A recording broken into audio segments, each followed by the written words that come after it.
There's no place to escape to. This is the last podcast. On the left. That's when the cannibalism started. What was that?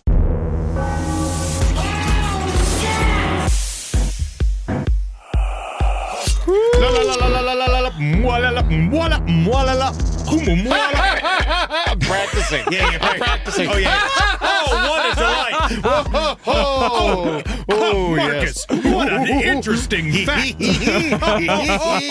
Oh. Delightful. Little girl. They grow up in the most delightful ways.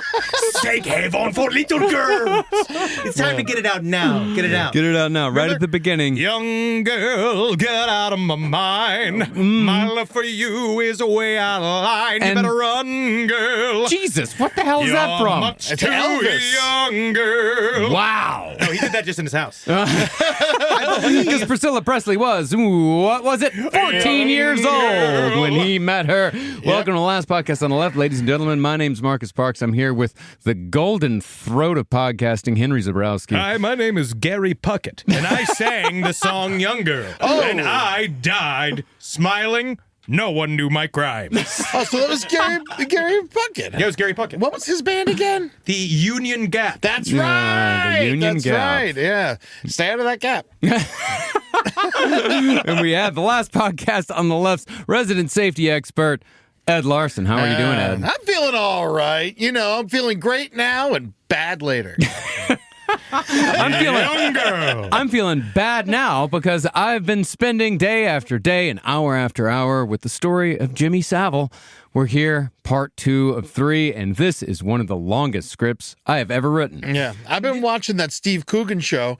And, you know, barely any jokes. Yeah. You got Steve Coogan, Jimmy Savile, nothing. Yeah, I'm dude. sitting here waiting for the laughs, waiting dude. for the yucks. In and the it's just trip, like, yeah. he did all sorts of impressions. Yeah. He hasn't done the Michael Caine thing once. Not once. Michael Caine. Michael Caine. Michael Caine. Michael Caine. Michael Caine. Yeah, let's celebrate a little bit of nice British history for a second. Michael Caine. Michael Caine. That's nice. That's how you know it. He's been like, and then he brings it down. Yeah. Like, great bit. Yeah. Great bit. Well, that's all over now. When we last left Jimmy Savile, the year was 1963, and 13 allegations of sexual assault and abuse had been made against the most evil man in England to various police stations around the nation over the course of just a few months. Not a single one of those reports, however, had resulted in any sort of investigation. That's why we should give those cops guns. That's the thing. Wouldn't it give them confidence to work harder? Well, partly this was due to the fact that even though Jimmy was just starting to get famous, he had already formed numerous meaningful connections with law enforcement. Even worse, it's likely that the coppers were letting Jimmy know that people were making reports. But instead of stopping his increasingly monstrous behavior, it seems like Jimmy Savile figured that he needed to do a bit of public relations, something to bolster his public image and convince the people of Britain that he was a good person, if a strange person. As we said last episode, charity would become Jimmy Savile's most effective camouflage. But before Savile came to be known as the most successful philanthropist in England, he had his mother, a.k.a. the Duchess. See, I don't think it's a coincidence that Jimmy's first public appearances with the Duchess occurred in 1963, which was the same year that the first wave of allegations began piling up against Jimmy Savile. Starting in 1963, the Duchess became Jimmy Savile's constant companion at film premieres and on holidays, his steady date, so to speak. And even though Jimmy Savile spent a lot of time on the road in his caravan, he would live with his mother whenever he went back to his home base in Leeds. This, however, was not because the Duchess was pleasant company. The Duchess was cold and unpleasant to everyone, including Jimmy, and anyone who came into Jimmy's orbit when the Duchess was around got treated like a pimp who was just trying to squeeze money from her son.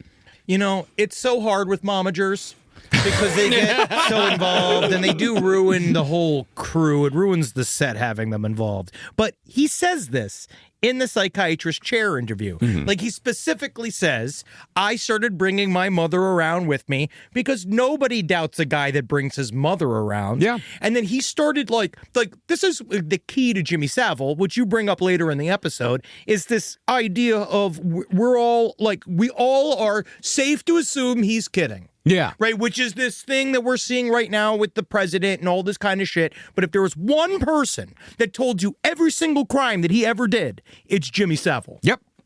Now, to be fair, it seems like the Duchess never really had any real understanding of what Jimmy's career actually was.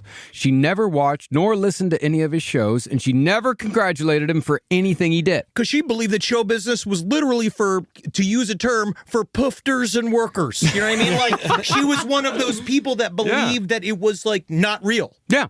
And from what I can tell, the Duchess still believed until the day she died that her son, like her husband, made all of his money on the Leeds black market. And she was always waiting for the police to come arrest her son for theft because Jimmy Savile was making a lot of fucking money.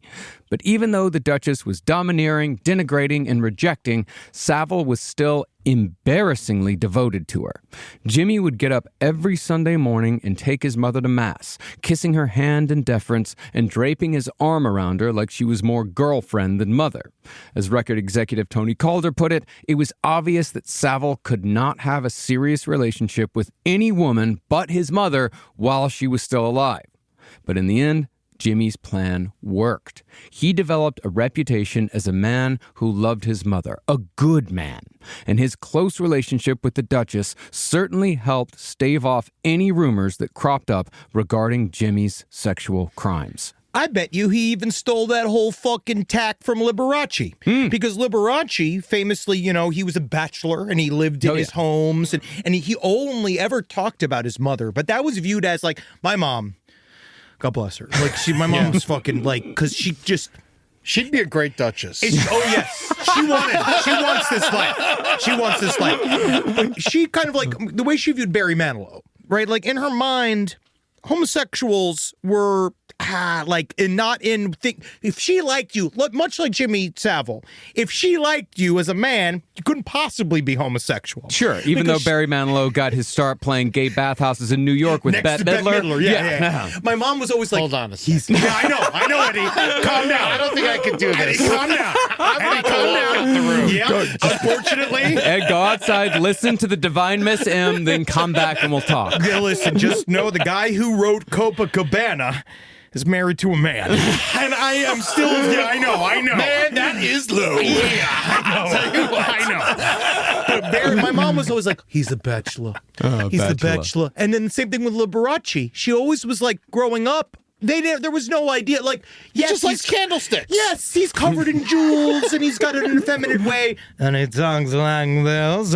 But because he loves his mother, like, it's this whole thing. Like, I've chosen a character. Yeah. And then it's then real. And I think at this time period, it really was like, okay, he's a mother guy. Yeah, and people believe what they want to believe. You know, your mother believed that Barry Manilow was straight because she had a crush on Barry Manilow, and she wanted to think that maybe one day she could be with Barry Manilow. She wanted to be Lola. Yeah, and turns out Lola, big old hog on him. Yeah.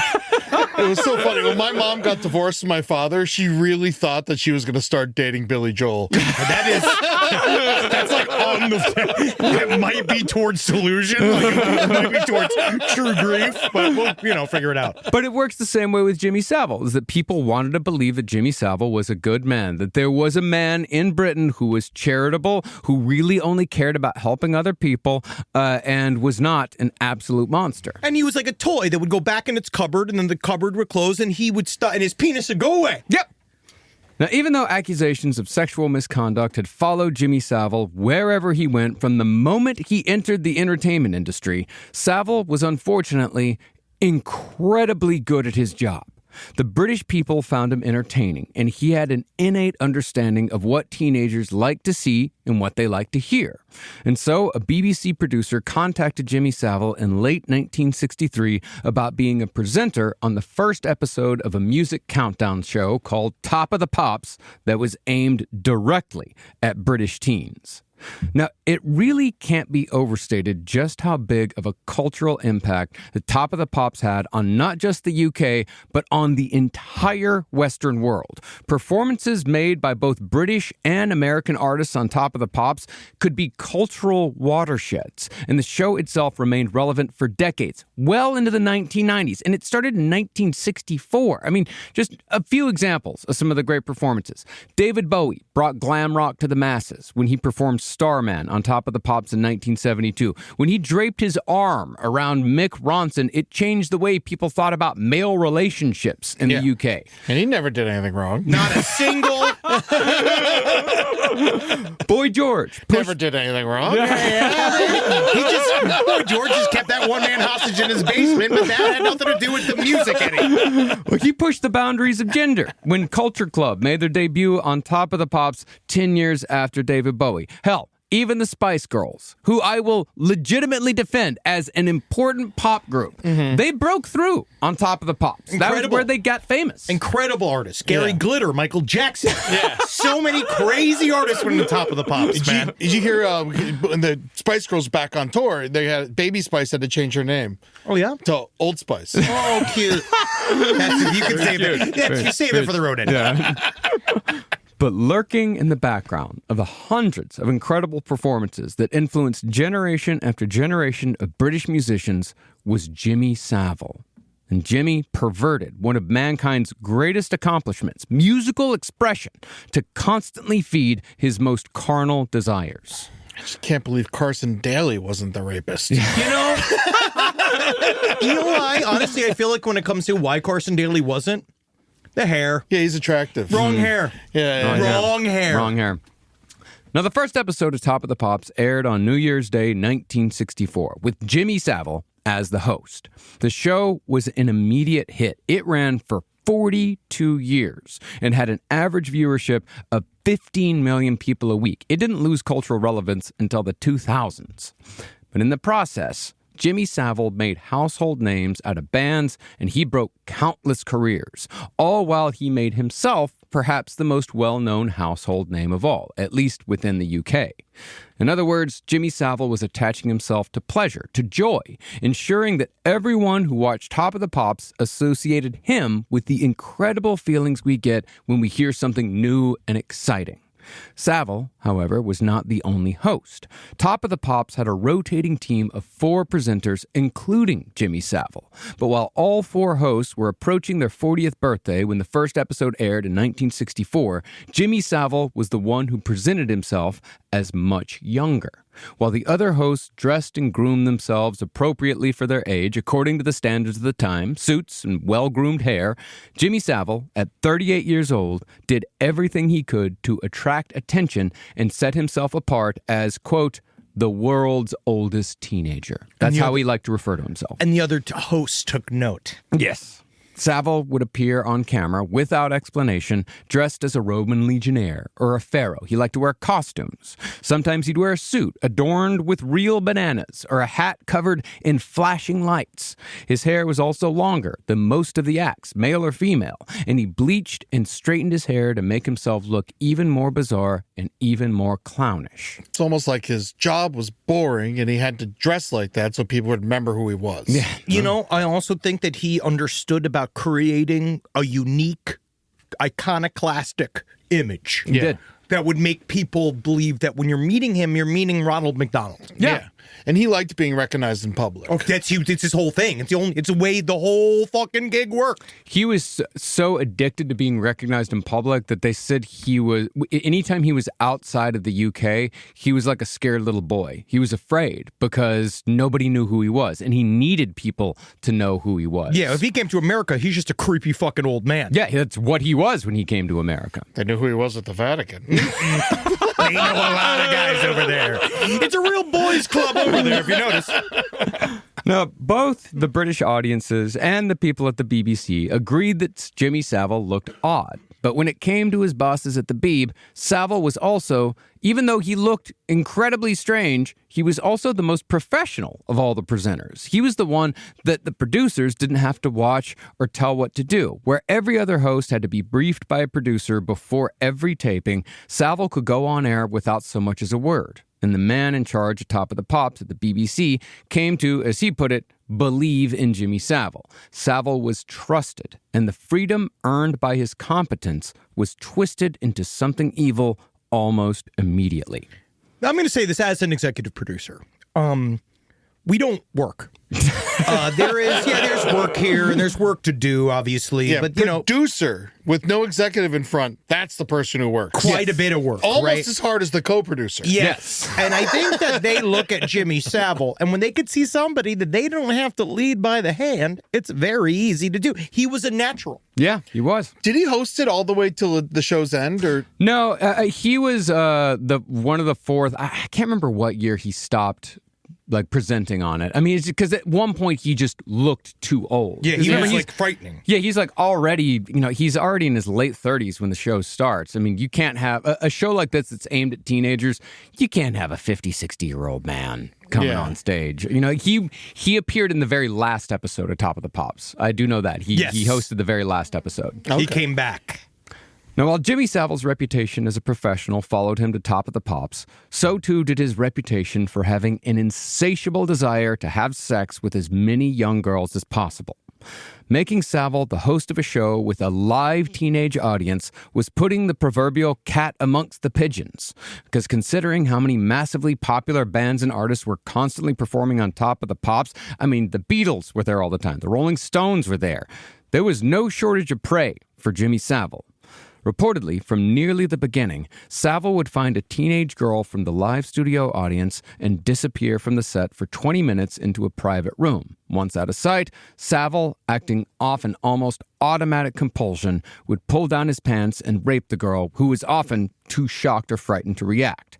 An hour later, Savile would be ready to go again. Whoa. And another girl would disappear. Don't get that a whoa. Jesus Christ. This is wild, yeah. And another girl would disappear for another 20 minutes. And then, when the taping was done for the day, there would still be a steady stream of teenage girls in and out of the 38-year-old Jimmy Savile's apartment because his sexual needs were truly bottomless. But when pressed as to what happened when these girls would be alone with Savile by author Dan Davies, Savile would say he was engaged in, quote, nice friendly things, tea and friendliness. He also said that he only liked girly girls and didn't have time for girls who were too smart. Again, this was Savile knowing what he could get away with. And this was also Savile openly telling people how he did it every step of the way without actually telling them. Yeah. You see, I tried to tell Jimmy what you got to do is wait till the first snore hits the edge of the sleeping cup. I'm not as high, ready for penetration from the comedian. Now, who is that? Famous comedian Bill Cosby. Now, while sex was Jimmy Savile's number one impulse, he could also be incredibly violent. A young man who became friendly with Jimmy Savile said that he was walking to visit the famous TV presenter one day in 1964 when a gang of British street toughs appeared and started giving the kid a hard time. If you've ever been to England, it's a regular occurrence. I remember Yankee. Marcus and I were threatened by little boys. Yeah. It was intense. I know. I still owe them money for that. Honestly, in Dublin, every little boy's a man. Yeah. Well, seemingly out of nowhere, Jimmy Savile appeared like a pedophile Batman and grabbed one of the troublemakers. Savile plunged his thumb into the troublemaker's eye socket, causing blood and viscera to spurt out. Savile took this boy's eye and thought nothing of it, simply went on with his day. Savile could also get threatening and violent with the musicians on Top of the Pops. In July of 1964, the Rolling Stones were set to perform their first number one hit, It's All Over Now. But they had decided to be difficult once they arrived at the BBC studios. When they refused to go on stage for the taping, Jimmy Savile personally threatened the Rolling Stones, telling them that if they weren't going to play, they could choose to be unconscious instead, because Jimmy's so-called minders were going to beat them half to death if they didn't make the recording. Stones, of course, played and returned to Top of the Pops numerous times over the years for many more performances. I'd like to see him try that with Motorhead. Seriously. God, how satisfying would it be to watch Lemmy beat Jimmy Savile to death? No, I would, God, nothing would have made me, I'd die of happiness. Yeah. Just put a cigarette out in his eye. But to me, they talked about this scene and they talk about how he switched and how he came in the room and he's Jimmy Savile, clown man, and then all of a sudden his voice drops like 3 octaves and then he's growling at you and you're actually scared of this man. Like, and they altered, menacing. like Keith Richards was scared of him. Well, Keith Richards was 17, 18 at the time. But still, if I was an 18-year-old, like, rock star and some old weird man came back here to tell me what to do, like, how many times rock stars are going to go like, fuck you? There's something about him that scared the fucking shit out of me. Because he had fucking henchmen behind him. Yeah. You know, you didn't fuck around at the BBC back then. Rock and roll also is like 10 days old at this point. Yeah. You know, Brand new. Savile, however, was not content to keep his sexual crimes to just the BBC studios. His sexual appetite, I mean, you can get as many synonyms as you want. It's truly ravenous. In BBC, they used the term he was an extravagant sexual offender. Yeah. Which to me kind of Actually, it was The involves- Guardian that called him an extravagant sexual offender. Yeah, which to me, means like a lot of like wigs. Like if you're an extravagant sexual offender, I'm thinking that you have your own semi with all the gear. yeah. Mm-hmm. Rolls Royce didn't hurt. Spending too much money, not even looking at price tags. Not even looking. Well, when Jimmy Savile wasn't filming episodes of Top of the Pops, he was roaming England in his caravan with a Jaguar sports car hitched to the back in search of more victims. One of his favorite hunting spots was Scarborough Beach on the eastern coast of northern England because, as we'll get into later, Scarborough's mayor was also a sexual predator who terrorized the youth of this seaside town for 3 decades. But when Savile was solo in Scarborough, he would park his caravan on the cliff tops, then unhitch the Jaguar so he could roam the area. Once he found a girl or multiple girls, he'd take them back to his secluded caravan, where I'm sure the implication was quite strong. But even when Savile was confronted by reporters with the fact that maybe this was a bad thing to do, he would maintain that these girls, they threw themselves at him. They fell in love with him. And then they broke up with him. And it all happened in a matter of days. It was no harm, no foul. In fact, Savile fancied himself as such a coxman that he claimed that many of these girls would mail him Christmas cards for years after the sexual encounters they had in his souped-up caravan on the cliffs of Scarborough. This, of course, was another of Jimmy Savile's many lies. You can't mail a Christmas card to a van. It's super hard. It's super hard. You would need to use Blitzen himself. You know what I mean? I feel like that takes a little bit of Christmas magic. And maybe Santa is involved, because I think that if there was somebody that Jimmy Savile knew, it might have been Santa. Also, this isn't helping the reputation of vans. It's not. No. Well, I mean, this is an RV. It's not a van. In England they call RVs caravan. A rape vehicle. Yes. Yeah. They also call undershirts vests. Huh. Really? A lot of fucked up dumb stuff over there, huh? You're acting like a real cigarette right now. Rise from your grave. Now, Jimmy Savile continued to show up on the radar of the police throughout the 1960s, but again, nothing was ever done. According to a report from the London Metro Police's Pedophile Unit in 1964... Pedophile! Pedophile!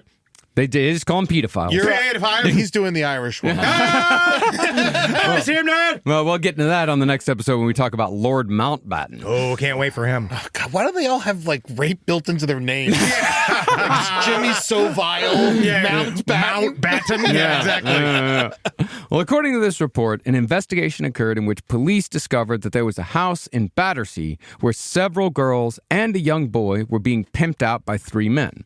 Jimmy Savile was recorded as as a regular visitor to this house, and it isn't a coincidence that the girls in question had escaped from an institution called the Duncroft Approved School for Girls. This institution, which we'll get into in great detail later, looms large in Jimmy Savile's later charity work, and it's possible that this underage brothel is where Jimmy first heard of the Duncroft Approved School for Girls. Yeah, and instead of where the boys aren't, it should be where the boys shouldn't be. That doesn't make any sense. We're trying, man. We're doing our best. We're out here taking swings. You know, I stand up for you, Henry. It's a hard gig this week. I know it's a hard gig. I know it's a hard gig. It's where the boys aren't seriously not as popular as it used to be? I don't know what that is. Oh, I think you do. I don't. Where the boys aren't? Well, there was one boy there. Well, there. Yeah.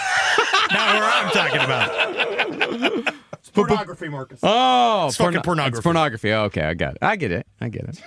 But before Jimmy Savile truly dove into his so-called charity work, he was working hard to shore up his relations with law enforcement, because Jimmy Savile's relations with law enforcement were probably the largest thing that kept him out of jail for so many years. In 1966, a police officer from Manchester said that he was one of many law enforcement officials who paid social visits to Jimmy Savile's Manchester apartment. This officer said that several teenage girls and several police were a near constant presence at Savile's flat, and that his fellow police officers would often disappear into the back rooms with Jimmy's teenage visitors. This officer, however, insisted, as everyone always did, that all the girls were at or above the age of consent, 16. You can tell. It's easy to do, okay? Like, listen, all you got to do is check their IDs. Funny, I'm just joking. No. I do it with my pinky. That's how I can tell. No, that's the thing about that. You don't know, in the UK, at the age of 16, everyone actually gets a what's called a fuck card in the mail. And then you just show that fuck card to it's called like a shag pass. Yeah, shag pass. Yeah. Well, this officer also weakly added that in 1966, quote, nobody had really heard of pedophiles. Yeah, nobody had heard of pedophiles in 1966. No. Except for, kids. Why are we asking kids all these questions then?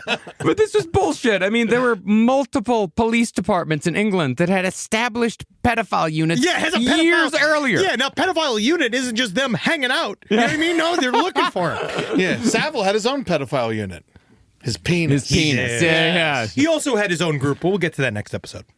But it wasn't... His balls. Where the boys shouldn't be. But it wasn't just the cops who were ignoring and or participating in Savile's crimes. In the mid-60s, a young reporter named Alan Leake spent time with the 4 prisoners from Top of the Pops, but the time he spent with Jimmy Savile had a far more sinister tenor than all the rest. Now, to show you just how confident Jimmy Savile was, how he hid in plain sight, and how people simply ignored his evil behavior, Savile, on several occasions, brought an underage girl into the presence of this reporter to show her off before Savile disappeared with her into another room. After the standard Jimmy Savile 20 minutes, Savile would reappear and wash his gross little penis off in the kitchen sink in front of the reporter, which gave the reporter a sense that he had been fully complicit in what Jimmy Savile had just done. The reporter also confirmed that several police officers were regular visitors to Jimmy's flat. The reporter even talked to some of the girls, who all said that Savile engaged in, quote, quick sex in either his car or in his flat. And these girls were also openly offered by Jimmy Savile to the reporter for sexual favors. But again, when the reporter was asked why he didn't expose Jimmy Savile in 1966, he could only offer the weak excuse that he, quote, hadn't got a story from his time with Savile.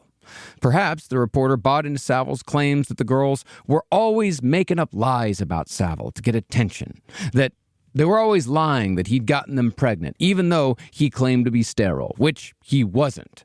Could also be that the reporter knew that if he took a shot at Jimmy Savile and missed, his entire life was over. It was ruined. There it is. Because who would believe that Jimmy Savile, a man who helped people and loved his mother so much, could be such a brazen monster?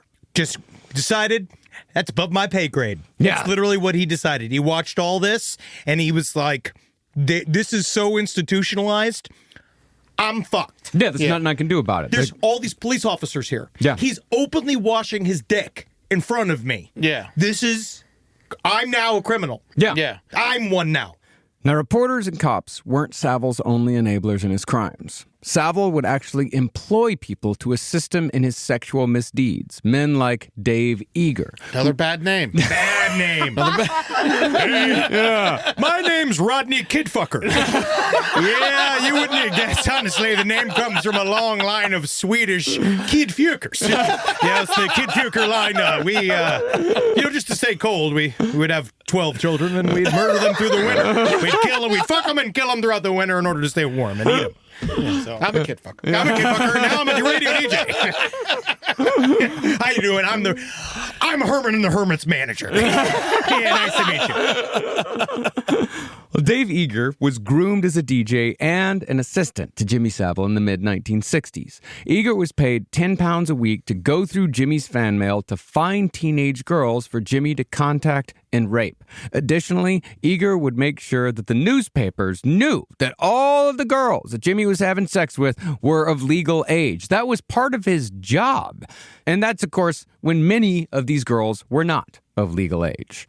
With men like Dave Eager on his side, men who still insisted after Savile's death that they knew nothing, even though they themselves were procuring victims, Savile entered the peak of his crimes in 1966, and he destroyed lives across Britain at an unimaginable rate for the next 10 years. It's that whole hide in plain sight thing that we've been talking about. It's like if people see him take a young girl and he like waves at all of them and walks into the room with her, they got to think there's no way he's doing anything bad. Yeah. He just showed all of us that he's going in the room with her. No, he is he's doing his crimes out loud. Yeah. Mm-hmm. He is unashamed. Yeah. And he believes he's entirely above any form of reproach. And because he is. Yeah. Can't get him. Haven't got him yet. They did. Never did. They never got him. But you know who got him? Oh, St. Peter. St. Peter got him. Now, by the mid-1960s, Savile was incredibly wealthy from all the various gigs in which he was becoming one of the most famous men in Britain. Radio Luxembourg was still going strong, Top of the Pops was a massive hit, and he was still DJing at dance halls across England. With these huge paychecks, Jimmy Savile bought a Rolls Royce, something that he dreamed of since his days as a Bevan boy. And that Rolls Royce would become one of his trademark accessories along with his cigar. He also, because remember he had a fake Rolls Royce. Yeah, he had turned a junker into a sort of Frankenstein Rolls Royce. Yes. Now he also talked in that interview about how he would always constantly buy a new one because he said, if something happened to me tomorrow, if something came out about me tomorrow, if it was all over tomorrow, I'd rather have that new Rolls Royce than an old one. And honestly, for predators, it's great advice. If you've got the money now, right now, if you're just about to be canceled, you know it's coming, buy that car right now. I want you to know that. This is the time, because you're going to have a lot more fun talking to your lawyer on a cell phone in the Rolls Royce, because you're not going to have a home anymore, you're not going to have a wife anymore, you're not going to have kids anymore, you're going to have a lot of time in that car. Yeah, but remember, it's going to be eventually the third act of Boogie Nights where you're in that really nice car, that Corvette, but it's broken down now. Eventually, that's going to be your life. Yeah, because you can't afford to fix it. Yes, because that point then, that's when you finally get all the goodwill that we've been begging you for, and you blow your fucking brains out. Right? And that's how you turn it all around. That's the kind of apology I want to see. Well, because Jimmy Savile was now publicly rich, he started doing publicity stunts for charity, making huge shows of donating to the poor and donating to organizations that help the sick. These stunts, of course, also did a great job of hiding who Jimmy Savile really was. In one stunt, Jimmy worked in a Welsh coal mine to raise money to buy a guide dog for a miner who'd been blinded on the job. That's just an example of the small things that Jimmy Savile would show up for. But it's the kind of thing that juices up every fucking local local idiot. They're all just like, oh, look what he did. Oh, he gave up to the coal mine. It's nice to see you gave the blind man a bit of help. I don't think Jimmy Savile would ever had his sex with a child, because remember when he helped old Blind Billy with his dog? Listen, if he was going to do anything, he would have raped that miner in front of all of us. Because of sheer, I know it, because there's nothing worse than a blind, lost miner. Because they're open to be fucked, open for cock and ass. Oh, so he was like nice to those miners. To those miners, yeah. Well, using his supposed time in the Bevan Boys, Savile actually managed to insert himself into every coal mining kerfluffle of the decade, and there were many. The most tragic of which, of course, was the Abavan disaster of 1966. That October, a huge pile of waste material from a local mine collapsed in the town of Abavan after heavy rains. Now, this wouldn't have been an issue had the pile not been located on a mountain above the town against every safety regulation in existence. I knew we shouldn't have put that mountain to set there. I saw it's going to be a bit of a problem, eh? I just put it on top of the town, there's no problem there. You said it that way? I actually agree with him. Yeah, go on the way. You're not going to go down there. Our miners want to be gaped. We know that. But piled on a mountain it was. And when it collapsed in the rain, it transformed into a raging flood of coal slurry, a godly fist of industrial waste. 140,000 tons of this shit rushed down the mountain and smashed into a local school, killing 116 children and 28 adults. They died horrible deaths involving either crushing or suffocation. Okay, I'm wrong. I was wrong. You know, I think it's nice that those children don't got to be out anymore because it's hard enough as it is to make it as an adult. Anyone that digs their way out of there straight to the mines, they're great workers. Jimmy Savile was, of course, soon on the scene fundraising money for the families of the Abavan disaster victims.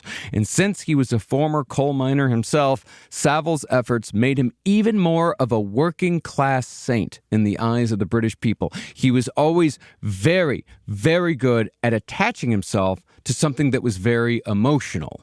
People would make that association in their brains. Jimmy Savile, good man. Savile, however, would always say he was only doing these events to encourage teenagers to help their fellow Brits, which raised his profile as a good, if strange man, even more. Thank God 9/11 happened here. Yeah. God, he would have been down there with Steve Buscemi. Oh, digging out. Yeah. Oh, man, if those planes hit Big Ben, you just heard the heard gong, and then he goes over there. But, I don't know if people would care. Yeah. Well, I mean, Britain, they had their, was it March? Well, that was horrific. They had their huge, the bus bombings. The bus bombings. Yeah, those are horrific. Yeah. He I just stayed think out if of they that. took out Big Ben, I think that English people would kind of be like, yeah. All right. Now, in the mid-1960s, Jimmy Savile's charity was limited mostly to stunts and events, as he had not yet quite found his way into the institutions where he would commit some of his most heinous crimes. And so, to find vulnerable victims and indulge in his worst impulses, Jimmy Savile spent the mid-60s in the seedy underworld of British pedophile rings, and he actually involved members of his own family in these indulgences. In 1967, Jimmy Savile took in his teenage nephew, a guy named Guy Marsden. No child should be named Guy. Nope. Marsden had run away from home, and he had found Savile in London. And Savile wasted no time in introducing Guy to the absolute worst that Savile's life had to offer. Soon after Guy arrived, he and Savile met an unnamed man at a train station in London. This man invited the two of them to a flat for some quote-unquote snacks. This, quite unfortunately, was simply code for sex with actual children. According to Marsden, Savile claimed that he found young runaways on the regular, and when he found a runaway, he sent them to this unnamed man's house. At this house, parties were constantly happening, and over time, Marsden attended several of these pedophile parties, where the only attendees were men and children between the ages of 6 and 10. These parties would last for days, and they constantly moved locations. Children of both sexes would regularly disappear into rooms with adult men, but either through guilt or denial, Marsden insisted that all of the kids were there voluntarily and all, quote, had a good time. Where did they get the kids? They were runaways. Yeah, they were runaways like the homeless kids. Yeah, they would just pick them up off the street And bring them in. and there they were until God knows what happened to him afterwards. Marsden apparently, one of the reasons why he didn't come forward is that he stayed in, quote unquote, the scene for many years. He kind of made a bit of a place for him there to survive. Yeah, he is this is what we're going to see more of this, where Jimmy Savile, it was kind of a singular offender for a while. And I think that he was trying to keep it to himself. But as he got older, he was adding to his crew. Yeah. And he would then, as we know, which I do think is like a common thing, is that pedophiles and rapists of this type tend to form groups. They tend to get together as They groups have to. because in order to protect each other. So we are going to see, this is, I think, on one hand, Jimmy Savile was visiting other people's pedophile networks, and it would take a while for him to build his own. Well, I mean, the one thing that also keep in mind with Jimmy Savile is that one of the things that kept him from getting caught is that his life, everything in his life was highly compartmentalized. Deeply compartmentalized and controlled to the very, very bottom of it. Yeah, he made sure that he kept all of these things separate. He kept all of these people separate because he said he never wanted anybody to gather around and gossip about him or talk about him.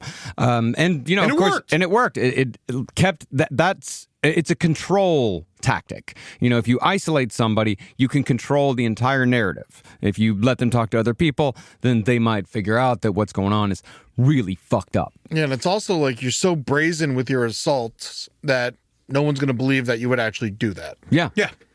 Now, Jimmy Savile had proved with Top of the Pops that he was a hit with the British people. And even though his reputation as a sexual predator was well known at the BBC, they still gave him another show on BBC Radio 1 called Savile's Travels. In Savile's Travels, Jimmy would roam around Britain in his caravan, chatting with everyday people while promoting his various charity events. But as it went with every job Savile ever had, he used Savile's Travels as simply another avenue to feed his insatiable urges. Since he was going to be constantly traveling, Savile upgraded his caravan with a large double bed, red upholstery, gold tassels, and a stained glass dividing door. It was built for the sole purpose of comfortably and privately committing sex crimes. And when Savile made his caravan his primary residence, he became more elusive than ever. Now, considering what Jimmy Savile was known to get up to at the BBC studios, there were obvious implications as to what it meant to have him roaming around England unsupervised.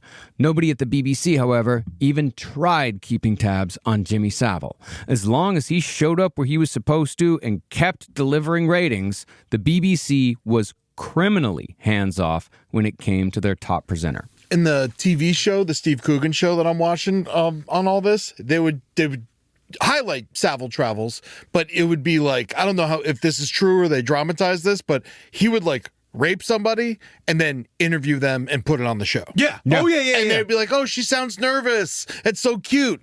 But truth is, he had just assaulted that person and then put their voice all across the fucking country. They legitimately just didn't want to we're going to see too, which I'll bring up later on. There's a sense of, which I'm finding, we've seen it before, but it's specifically noticeable here, of the British police a little bit being like, ew. Yeah. Oh, like, yeah. There's a little bit of... There's not a little bit of that. There's a lot of that. But their hats make them look like little penises. You think, right? Bell ends. Look like a bell end. It's like there is something about, we're going to see this with necrophilia. We're going to see this with pedophilia. There's a whole like, all English the people don't do this vibe that they are trying to say that it's embarrassing to talk about, that these are crimes that are embarrassing and that you can't just like kind of bandy all these things about and they just don't want to get involved. There's a paradox with the British people where they're at the same time, they're both disgusting and just fucking filthy people. Yeah, which I like that. I like that about them. I love that. Makes me proud to be a British descent. But they don't like to talk about it. No. You know, like it's not highly really embarrassing said. and offending to talk about their sexual peccadillos. But they still do it. Yeah, they do. Yeah, Fred and Rose West. Now, when it comes to how... I'll give her a portion. I'll break her off a portion. Well, speaking of being British, when it comes to how Savile got away with all this for so long, it's my personal opinion that the British concept of cheekiness plays a massive role here. That's also across the fucking board, dude. Just being fucking... We see America also...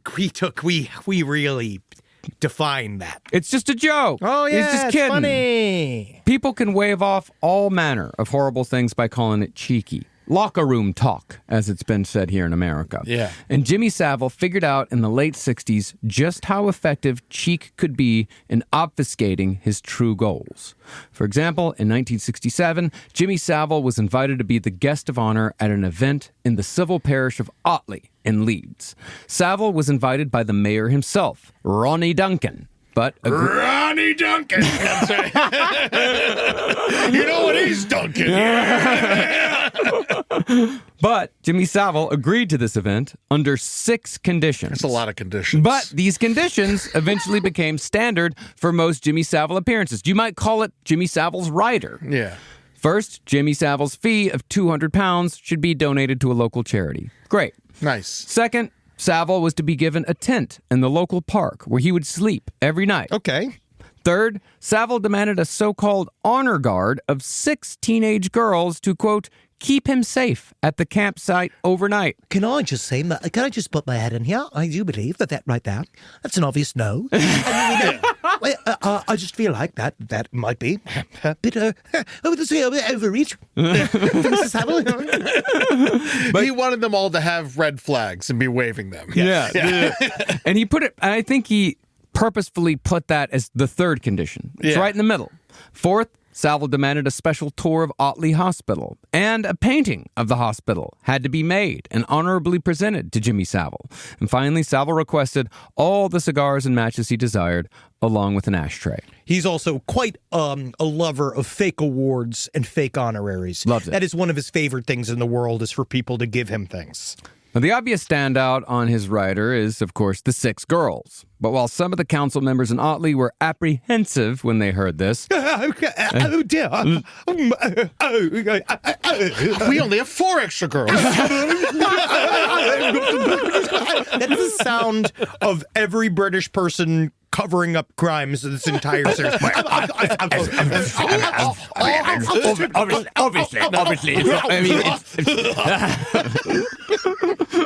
well, Mayor Ronnie Duncan readily agreed to all of the conditions. You bet, Jimmy. Nothing I like better. Yeah, I could find you a couple extra girls.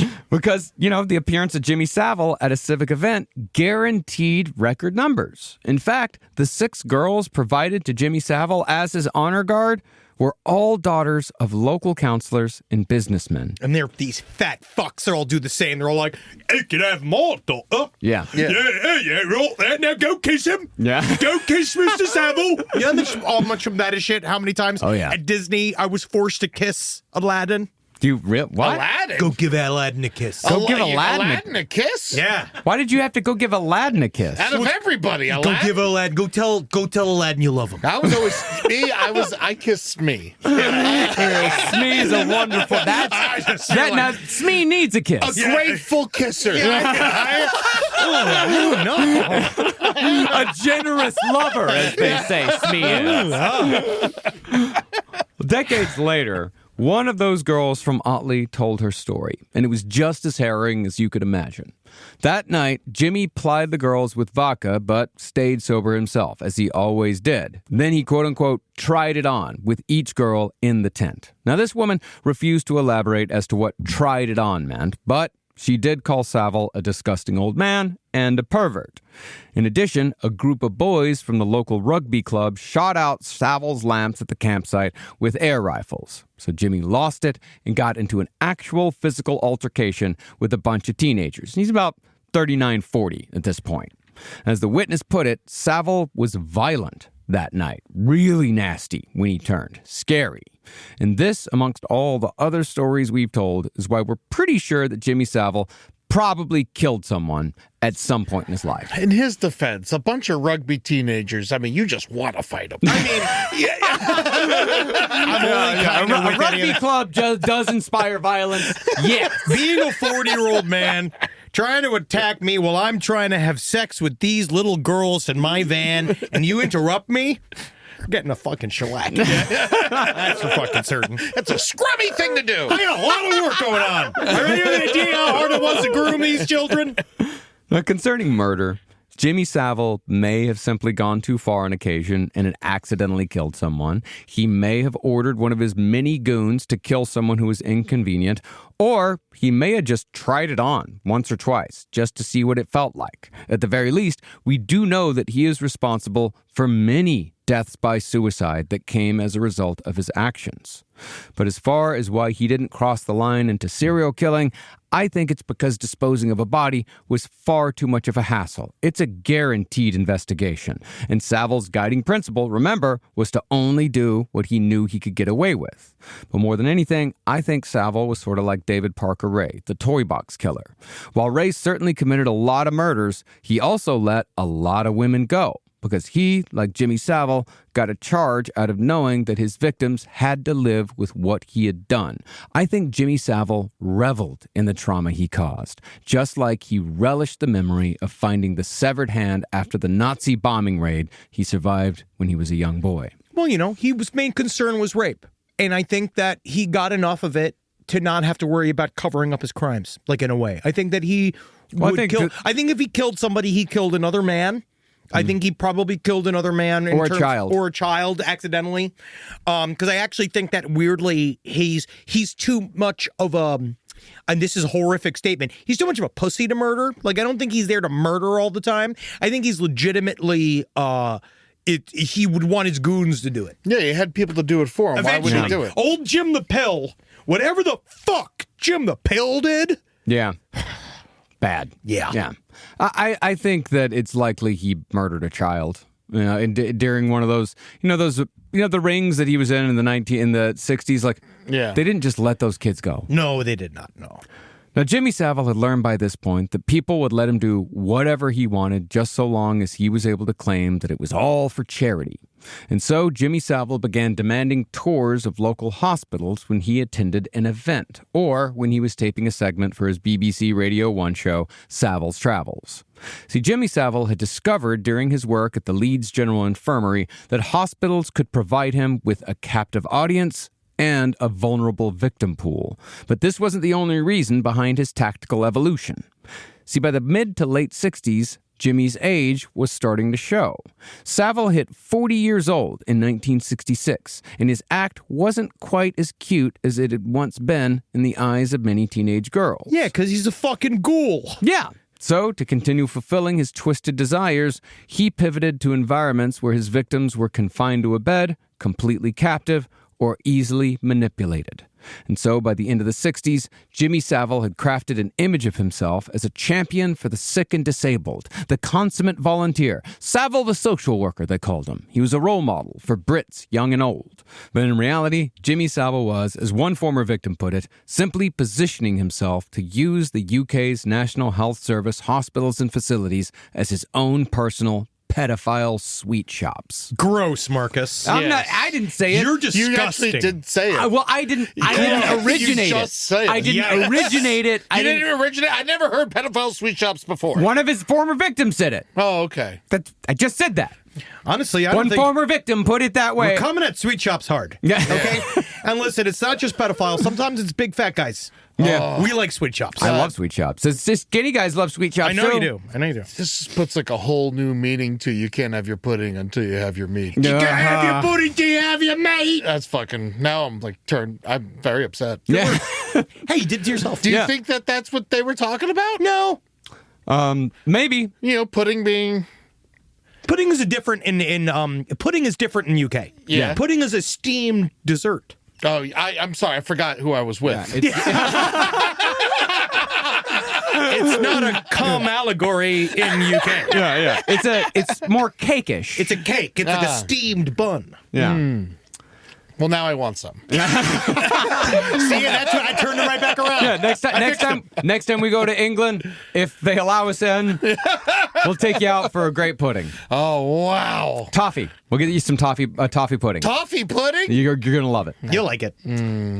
Now, while Great Britain's NHS is largely funded from taxation and gives universal health care to every citizen, charitable fundraising to support the health services is a long and treasured British tradition. NHS fundraising covers things like amenities for patients and staff, medical research, and the renovation and improvement of facilities. Jimmy Savile became a master at all three categories, and his fundraising ranged from prizes for NHS staff at social events to the construction of entire buildings. So, once the hospitals saw Jimmy Savile's value, he quickly built up goodwill. He'd start by pushing old ladies around in wheelchairs, making jokes and being cheeky. But before long, Jimmy Savile would find himself in operating theaters, witnessing open-heart surgeries as a guest of honor. But Jimmy's real purpose was to establish himself as such a constant presence that people would forget he was even there. And once he made himself a regular, he found that he could get away with damn near anything. As such, it was determined that while Savile was supposedly devoting his time and energy to helping people at NHS facilities, he sexually abused patients and staff at 34 hospitals, 5 mental health units, 2 children's hospitals, 1 ambulance service, 1 children's convalescent home, and even a fucking hospice. Savile's a horny guy. Now, this is what I find interesting, too, is that of all of the places that you'd want, because I think that's kind of a lot of what the sentiment was about Jimmy Savile when he first started being, like, literally openly obsessed with coming to the hospital. Yeah. Where they were all like, this is not like, well, we do our best to make this a nice place. This is not a pleasant place to be. No. This is a hospital. And then the fact that, like, and we're dealing with sick kids, we're dealing with really sad stuff. We're dealing with stuff that's not cute, right? We're dealing with all these things. And his insistence on showing up again and again made them all be like, it was more like it wasn't like oh, thanks, Jimmy. It was like oh, okay, Jimmy, if that's what you want. Yeah, we can get you a room. But that was the people at the hospital. Yes. Outside of the hospital, when people saw that, people thought, oh my God, this place that I would never in a million years go, he likes it. He loves going there. That is the same as thinking Barry Manilow's not gay. You know what I mean? Like, nobody wants to go. Like, yes, it's wonderful what he's doing. Nobody wants to go to a children's hospital. Yeah, and to be there constantly all the time. And I think there was also a little bit of transference with the British people where it's like, well, I don't have to feel guilty about not helping these people out because Jimmy Savile's doing it for me. He's doing it for me. So it makes me feel good. Man, I can't believe we went to hospices. That's fucking crazy. Yeah, man, those chicks are gross. Is that bad? Yeah. I thought that's what you were talking about. I heard at the end of this tour, Baby Spice is going to have to change her name to Hospice Spice. See, then again, save it for the road. Hospice. Hospice. Hospice. Well, that's a different spice. But again, I think it's nice when everyone's consensual and you have big-titted nurses that are trained and handsome nurses that are trained for people that are consenting to be around handsome and big-titted nurses at the end of their life. And I think that's why Hospice is going to change the whole end-of-life game. What is the minimum cup size to be employed by Hospice? Let's go. C. 5 inches as a man. Really? Yeah. 5 with a C? I would say more like a 5.5, 6. I'm trying to kind of open up. I'm trying to make more guys in there, okay? It's really hard. All right, yeah. Now, once Savile gained the trust of a hospital or a facility, he was often given keys so he could come and go as he pleased, because Jimmy Savile's a busy man. You never know when Jimmy Savile's going to show up. And in some cases, he was even given private quarters on the site. Rooms that he kept for decades. I didn't know they had quarters in England. Private rooms. See, this is the thing. We can't cater to every one of his ignorances. Okay? It's over there. They call it a boot. It's a flat. Right? It's all fake things. Yeah, his own 50p. Yeah, 25p. They call it P. I call too. it. Yeah. Thank you, Adam. But out of all the NHS institutions that Savile befouled, there were 3 that could be considered his favorites. In interviews, Savile often said that he got so much enjoyment from these institutes that he should actually be paying them to allow him in. He did. These institutes, yeah. These institutes were the Duncroft-approved School for Girls, the Stoke Mandeville National Center for Spinal Injuries, and the infamous high-security mental facility known as Broadmoor Hospital. Oh, all these these vacation destinations. Yeah. Places I want to go. In the halls of these institutions, Jimmy Savile found the most vulnerable, docile, and malleable people in England, and he abused them for decades. I feel like this is really where we're going to see the heart of why he made it to the Mount Rushmore of evil. This is it. Yeah. Rise from your grave. Now, to get the full scope of Jimmy Savile's crimes, let's go through these institutions one by one, starting with a frequent subject here on Last Podcast. I think it's the facility we've spoken about the most, Broadmoor Hospital. It's like Arkham Asylum, but with mushy peas. Built in 1868 as a criminal lunatic asylum, Broadmoor is a 53-acre facility built on a ridge overlooking the countryside in Berkshire. In 1949, its control was transferred to the Department of Health, who redesigned it as a special hospital that treated patients with mental illness and/or dangerous, violent, or criminal behavior. In other words, not everyone in Broadmoor is dangerous, but many patients were and are. The facility was overcrowded, understaffed, and run like a prison until 1957, when a doctor came in to modernize Broadmoor. A little over 10 years later, Jimmy Savile showed up on Broadmoor's doorstep, offering to help improve conditions and improve the facility's image. Now, Savile was drawn to Broadmoor by a patient in 1968. A guy sent Jimmy Savile a fan letter containing a Brazil nut set on a wooden plaque, inscribed with the words, "Nutters Inc., Jimmy Savile." That's fun. It's fun. It is. And along with this ornament was a letter from the patient, asking Savile if he'd hold an event at Broadmoor Hospital. If he did, the patient said that he would make Savile an honorary member of the Broadmoor Nutters Club. This is actually a real club, organized by Broadmoor patients. So Savile wrote back saying he'd be happy to. Isn't Broadmoor's Nutters Club a bunch of like serial rapists and murderers? Like literally? Not all of them, no. Oh, good. No, Yeah. there's some. There is a part of the hospital, yes, is serial murders, rapists, and pedophiles. All matter of the worst villains in UK's history. Yeah. Like, the West, Rose West, I believe, was at Broadmoor. Myra Henley, Peter Sutcliffe. We'll talk about him next episode, definitely. But That's how they got to be friends. Yes, we'll talk about that next episode when we get into Jimmy Savile's adventures in the 80s. They were friends. Yes. I don't know who this is. The Yorkshire Ripper. Yeah. Oh, sounds like Yeah, fine. You like him. Was he fat? He ripped pants? Is that what it is? Yep, I think you'd Was like he him. a big farter? Yeah, he was a funny too many guy. beans? It was originally the Yorkshire Tutor, Yeah. No, he killed girls. Yeah, about 14 or so.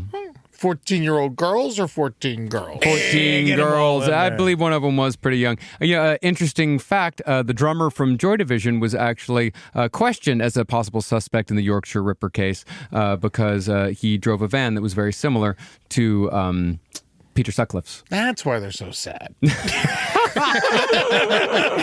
because that one guy couldn't stop dancing.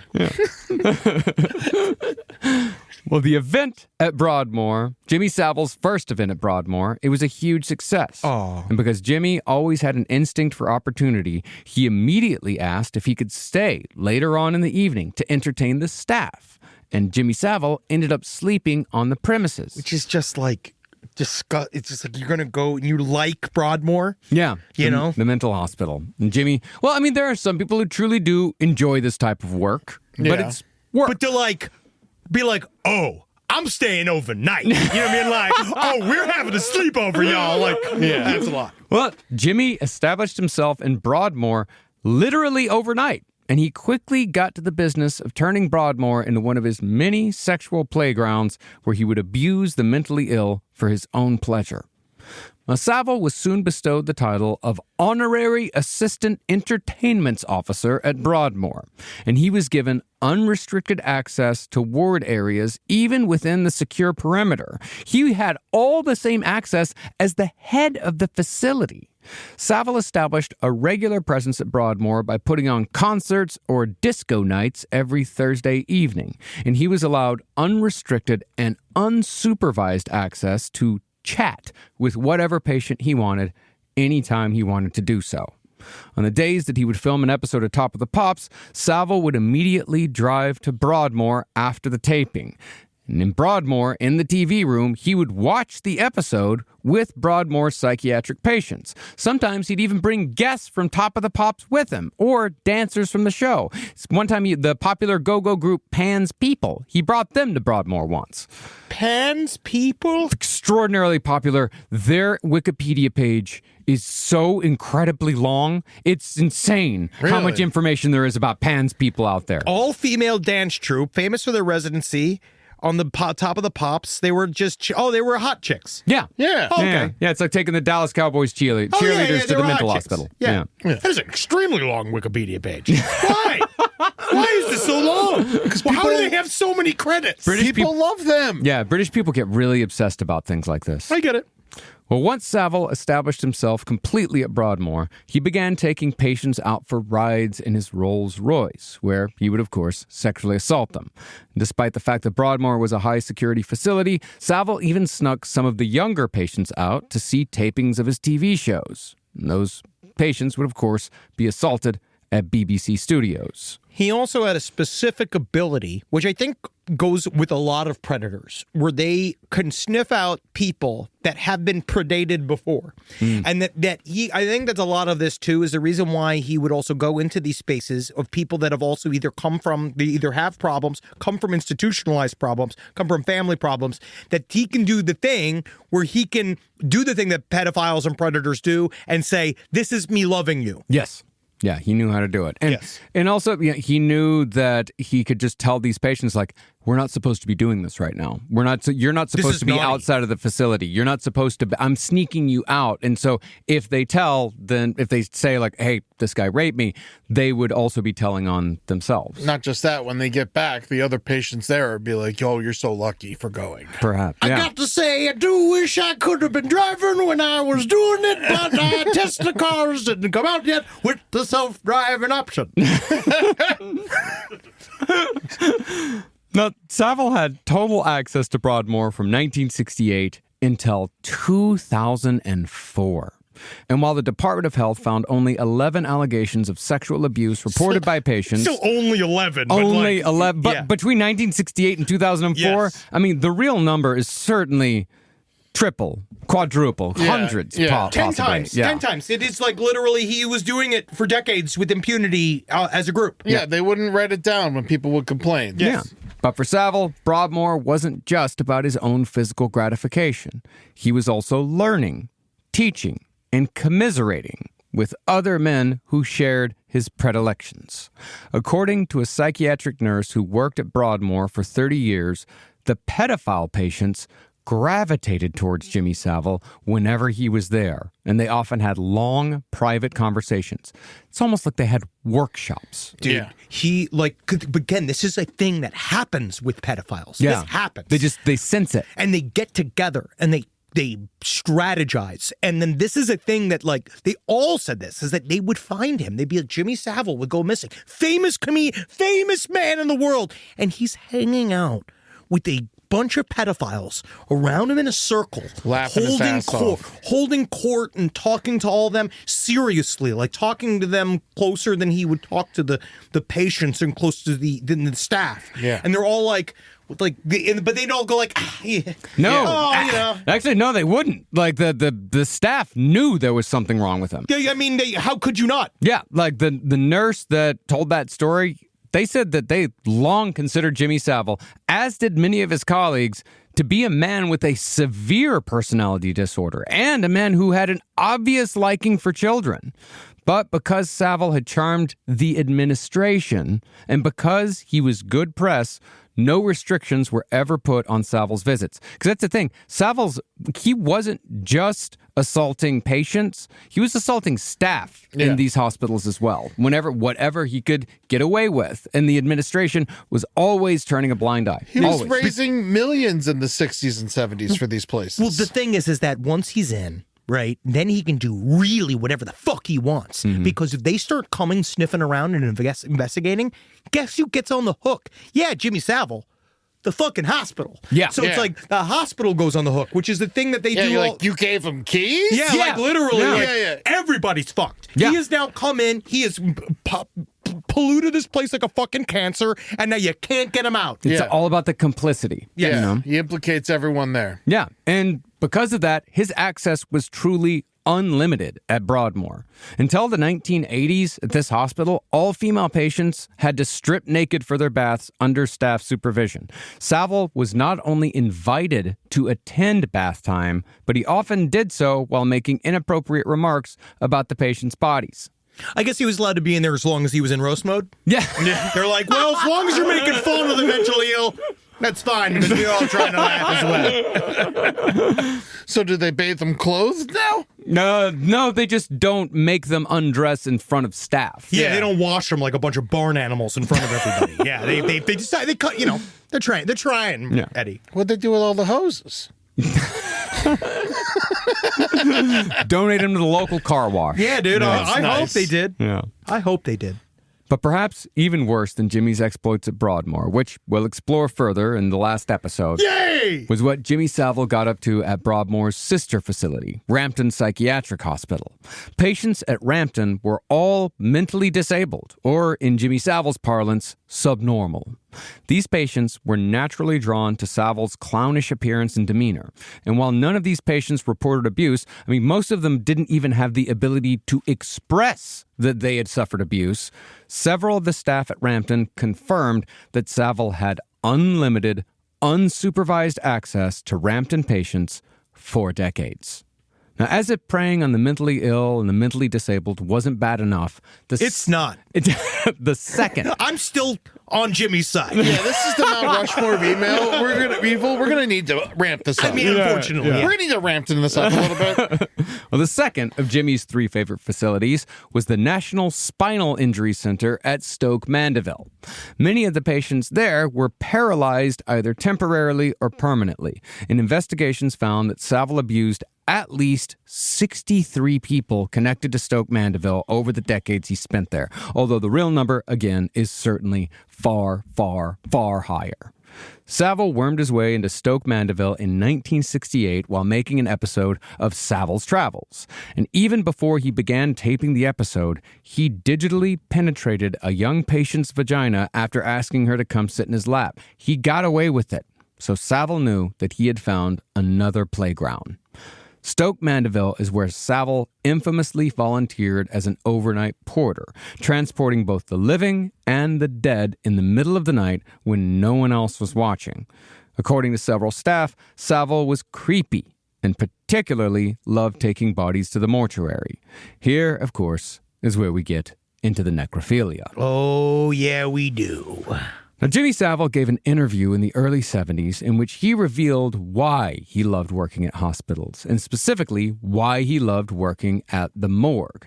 He said that he had an aptitude for dead people, that when he was holding somebody that just died, he was filled with tremendous love. Apparently, the person doing the interview didn't ask him why the fuck he was holding dead bodies. Yeah, how often are we holding this dead body? Like, how often is this happening? What's the scenario? When is it happening? Do their families know that you're holding these dead bodies? No, I usually just grab at them. Honestly, when I'm dealing with bodies, normally it's with pitchforks. Yeah. And normally I'm kind of in the middle of like a cleaning up a war-like situation. Yeah. So normally when I'm handling dead bodies, I'm like, when is it going to be 5 p.m.? Yeah, I just like to lift and drop. You know, Yeah. just lift up the hand, let it pop down. Lift up the hand, let it plop down again. Do you know that the BBC, they have, this is the official count of victims from the BBC. It is 214. 214, and That's the official count. The official count, and that's across that's at the BBC, that's all the hospitals. That is mentioned accusations. Wow. That is reported accusations. Damn. Well, Savile said that he was filled with envy when he was around a dead body because the dead had left behind all their problems. If somebody were to tell him tonight that he wouldn't wake up the next morning, he said, it would fill him with tremendous joy. At times, he claimed that he couldn't wait to die.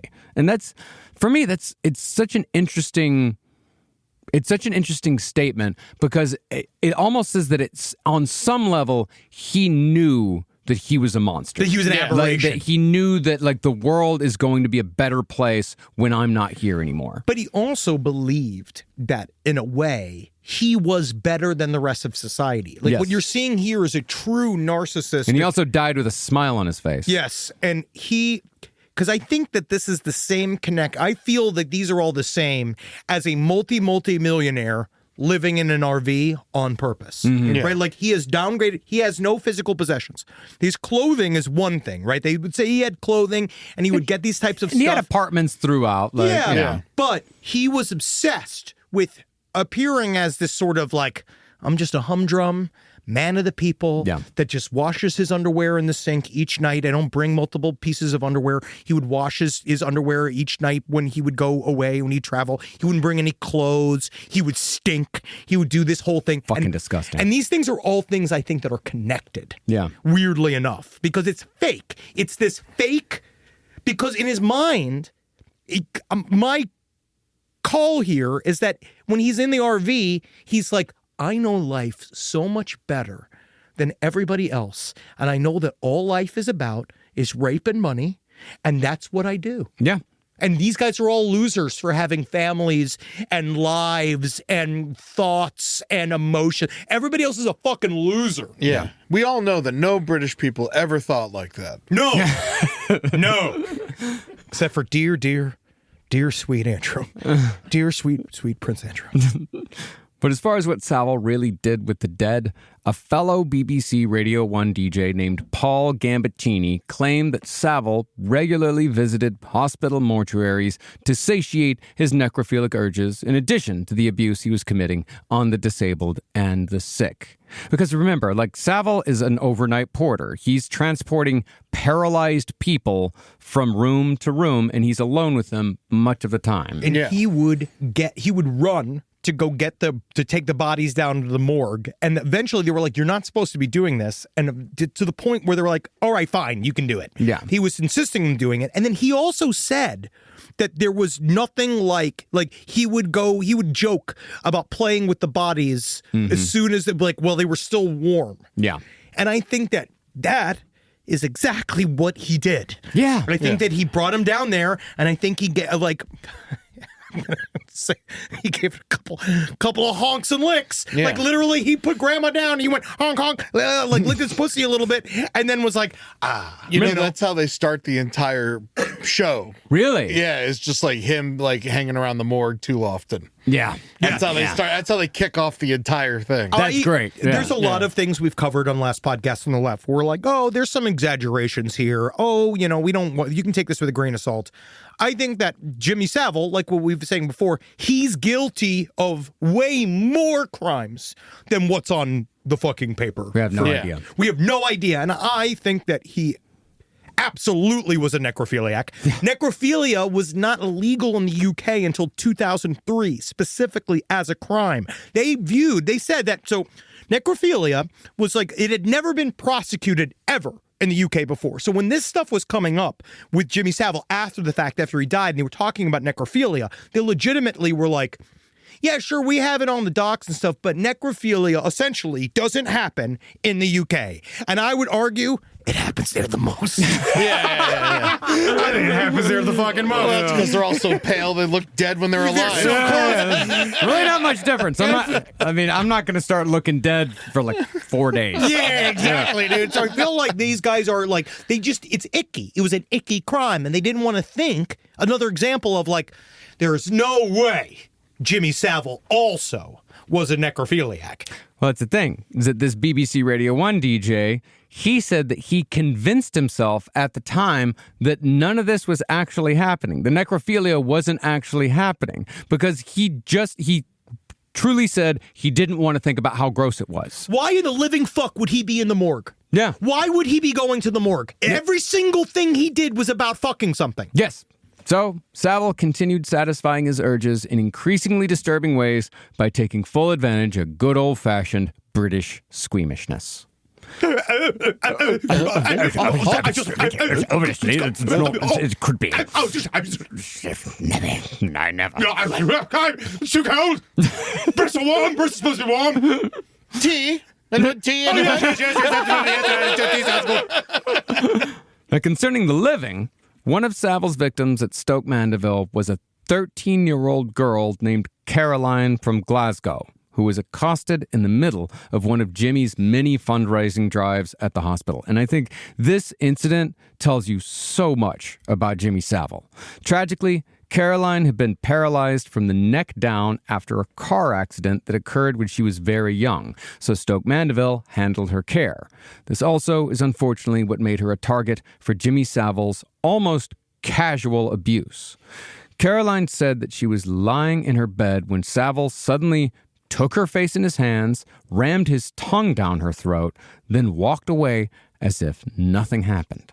Caroline did indeed tell her family, "Hey, Jimmy Savile stuck his tongue down my throat," but nobody believed her because nobody could accept that Jimmy Savile, of all people, had done something so horrible. But that's how casual it's become I know, for him. that's casual. That's what I'm saying. It's like it's just so casual. He probably thought it was a joke. Well, Almost. No, not even. It's just, that's what he does to people. Yeah. It's like, oh, you're a lady there, right? You're laying in here. You A lady, want it. it's a 13-year-old girl. That's in his head, right? This is Jimmy's brain. You wanna fuck me. All you guys wanna fuck me, even though he's talking to invalids and 13-year-old. He's walking around like he's Justin Bieber, acting like this is all like, you guys are all my fans and not people that are like legitimately like dead bound. That's your example, Justin Bieber? Yeah.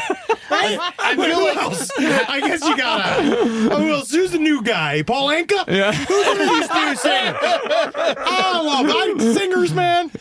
I feel like he thought that when he was abusing these people, like in his fucked up mind, that he was like doing them a favor. Well, yeah, he will. No, it's that they should be so lucky Yeah. that he's there in the first place. You're lucky because I'm setting all this up. I'm going to do whatever I want to you because you're as good as dead anyway. Mm-hmm. Now, while Stoke Mandeville and Broadmoor certainly provided Savile with a lot of victims, there was no institution more plentiful nor more willing to give Savile access than the Duncroft-approved school for girls. And again, it's insane that people let a man like Jimmy Savile anywhere near this place. It's insane that they let a man anywhere near this place. Yeah, yeah. But right?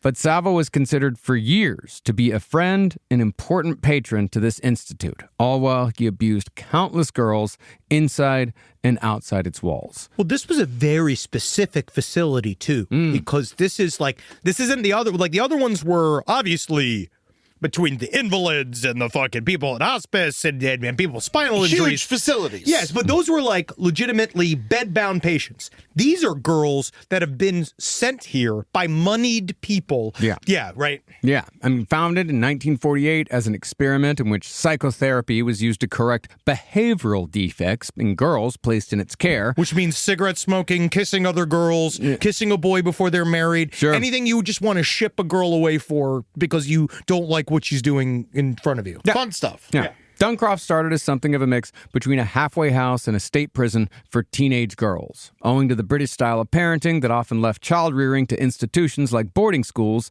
it was thought that it would be better if vulnerable, damaged girls were looked after by the state. And Duncroft was considered to be the cutting edge of these types of so-called approved schools. There was not, however, any indication that Duncroft was anything but a punishment, because the facility was surrounded by 8-foot-tall walls, which gave the whole facility a minimum security prison vibe. Now, Duncroft was a relatively small institution. Out of the 300 girls sent to special schools in England each year, only 12 went to Duncroft, because Duncroft was reserved for the upper crust. These were the daughters of ambassadors, surgeons, BBC executives. But none of these girls were sent to Duncroft for anything violent. Most were merely inconvenient or troublesome. Most were so-called bad girls. Where the boys aren't. Yeah. I've seen some footage. I've seen documentaries about stuff like this. They were sent to Duncroft for running away from home, using drugs, having eating disorders, engaging in underage sex. In other words, these were girls who wanted to act older than their age. And that made them prime targets for a master manipulator like Jimmy Savile. Because that's what Jimmy Savile's game is at Duncroft. It's manipulation.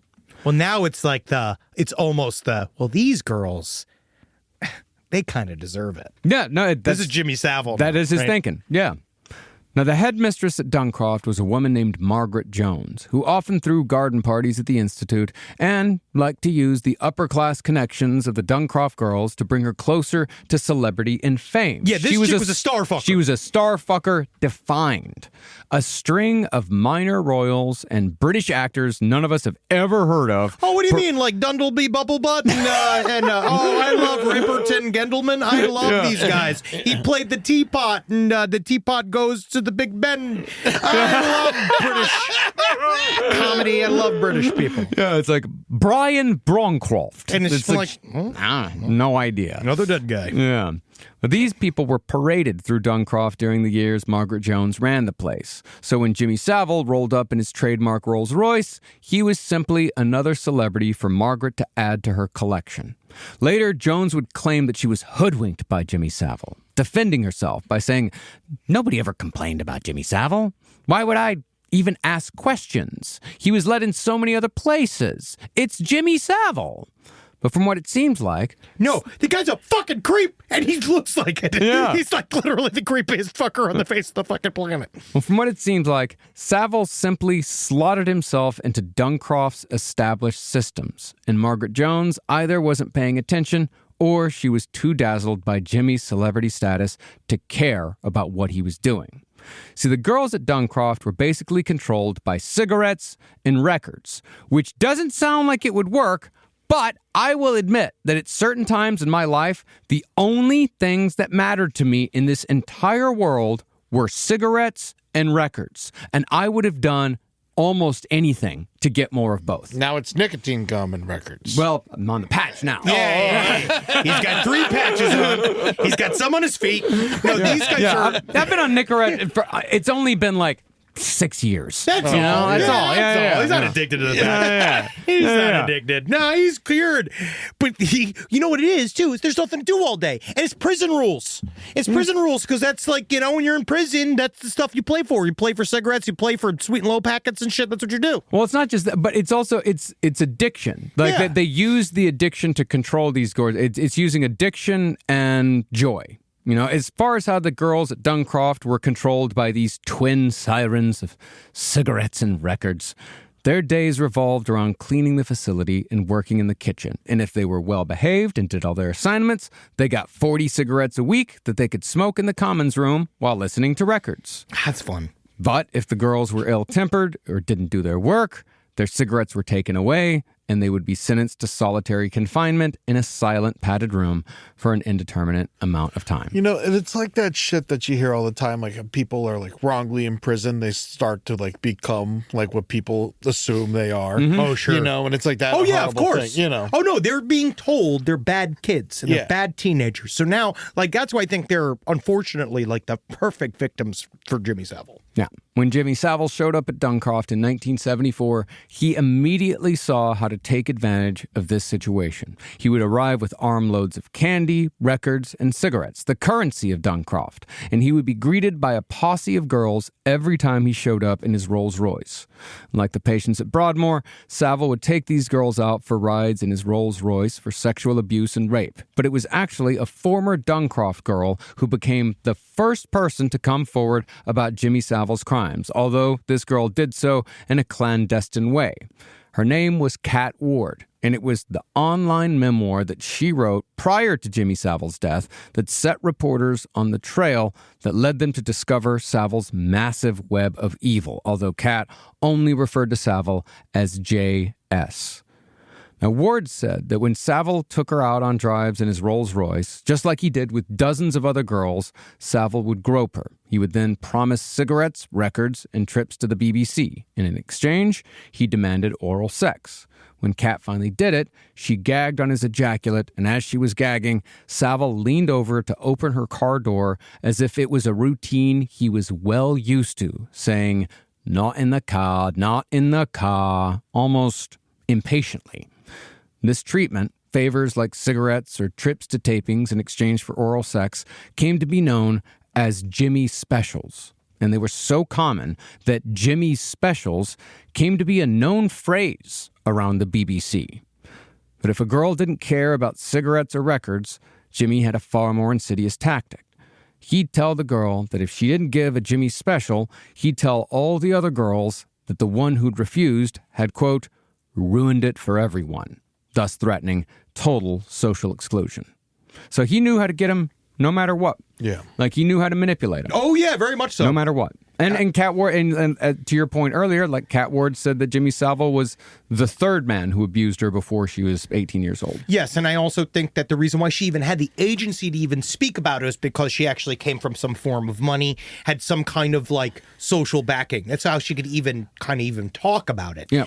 Well, they talk about in the I think it was in the book in Plain Sight.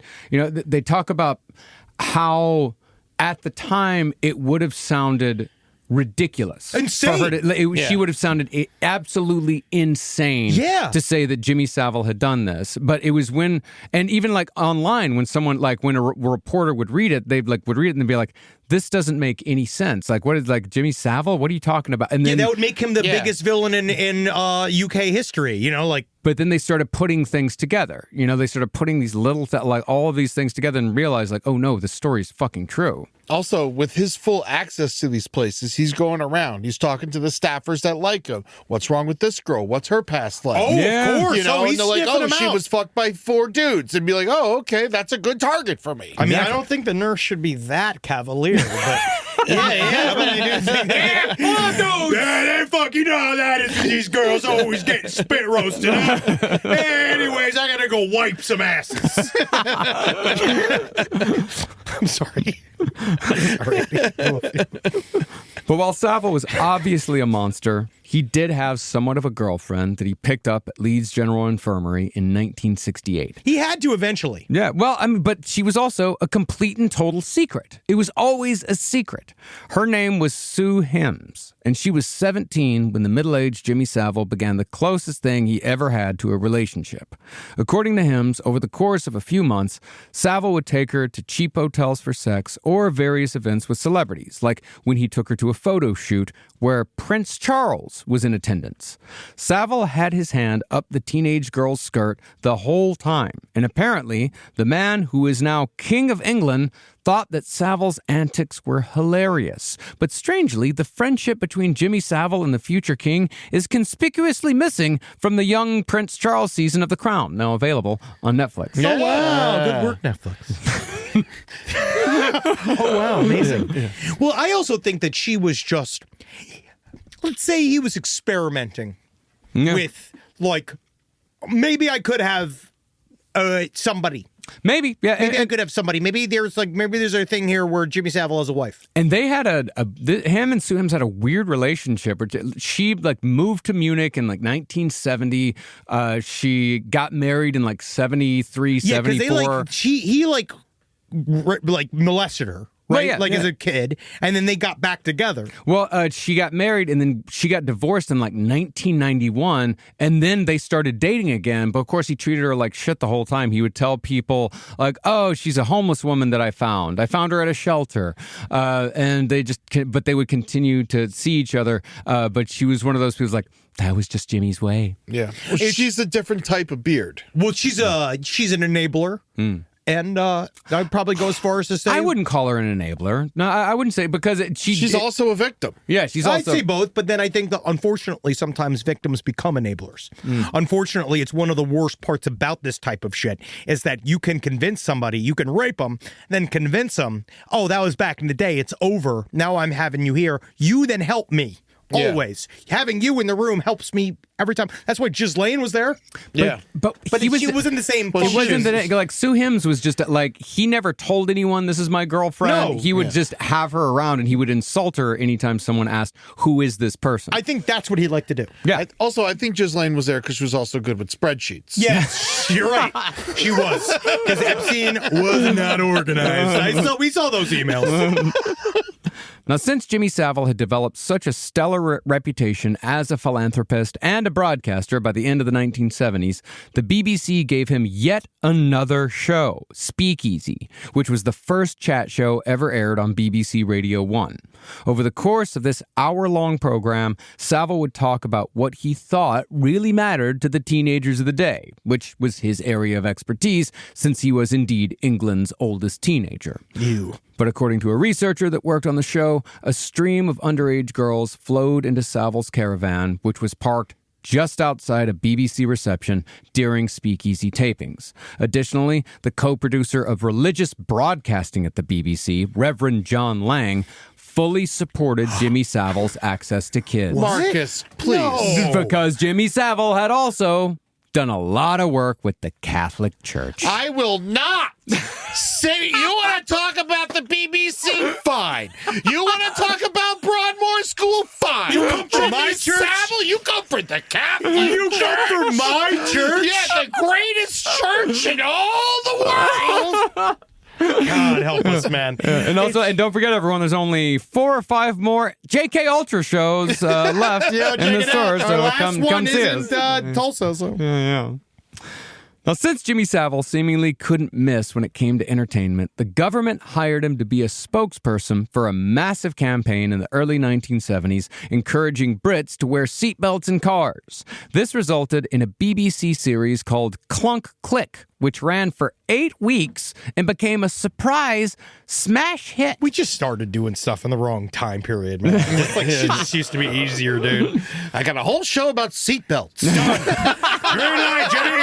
Oh, yeah. Let me see. Is that a child stuck in your penis? Get her out of here. She's a slut. I need you out there fucking showing me how to put a seatbelt on. Well, Clunk Click was so successful that Jimmy Savile's name became synonymous with the phrase Clunk, click, every trip. clunk click every trip. The clunk is closing the car door. Click is putting the seatbelt on. Oh. And PSA's Oh, the clunk was punching your wife. Click was loading the gun. That's the American. Oh, you're right. Yeah. Sorry. That replaced click it and ticket. You're right. I'm sorry. Well, PSAs featuring Savile were just as insane and violent as what we've come to expect from all PSAs outside of America. Man, I don't know what it is about the British and the Australians and the So New good. Zealanders, but man, you guys do PSAs right. They're yeah. fucking Good. brutal. True fear. That one Yeah. we just watched where the guy gets his face sprayed by the steam and then it cuts back and it's like, ah! And his like face is melting off. It's like, that's fucking awesome. Well, Watch again, out for steam, y'all. Steam's not just for Balbos. but the reason why we bring up Clunk Click, it's not just because it's really fucking stupid. Clunk, click, every trip. Yeah. Clunk Click sounds like a bunch of fat kids who are like form their own group. We're the Clunk Click. What's going on? With the clunk click. To eat you on a hot dog. And you know who the clunk click? smell an all-you-can-eat buffet somewhere around here? Sadly, I think they would be completely safe from Jimmy Savile.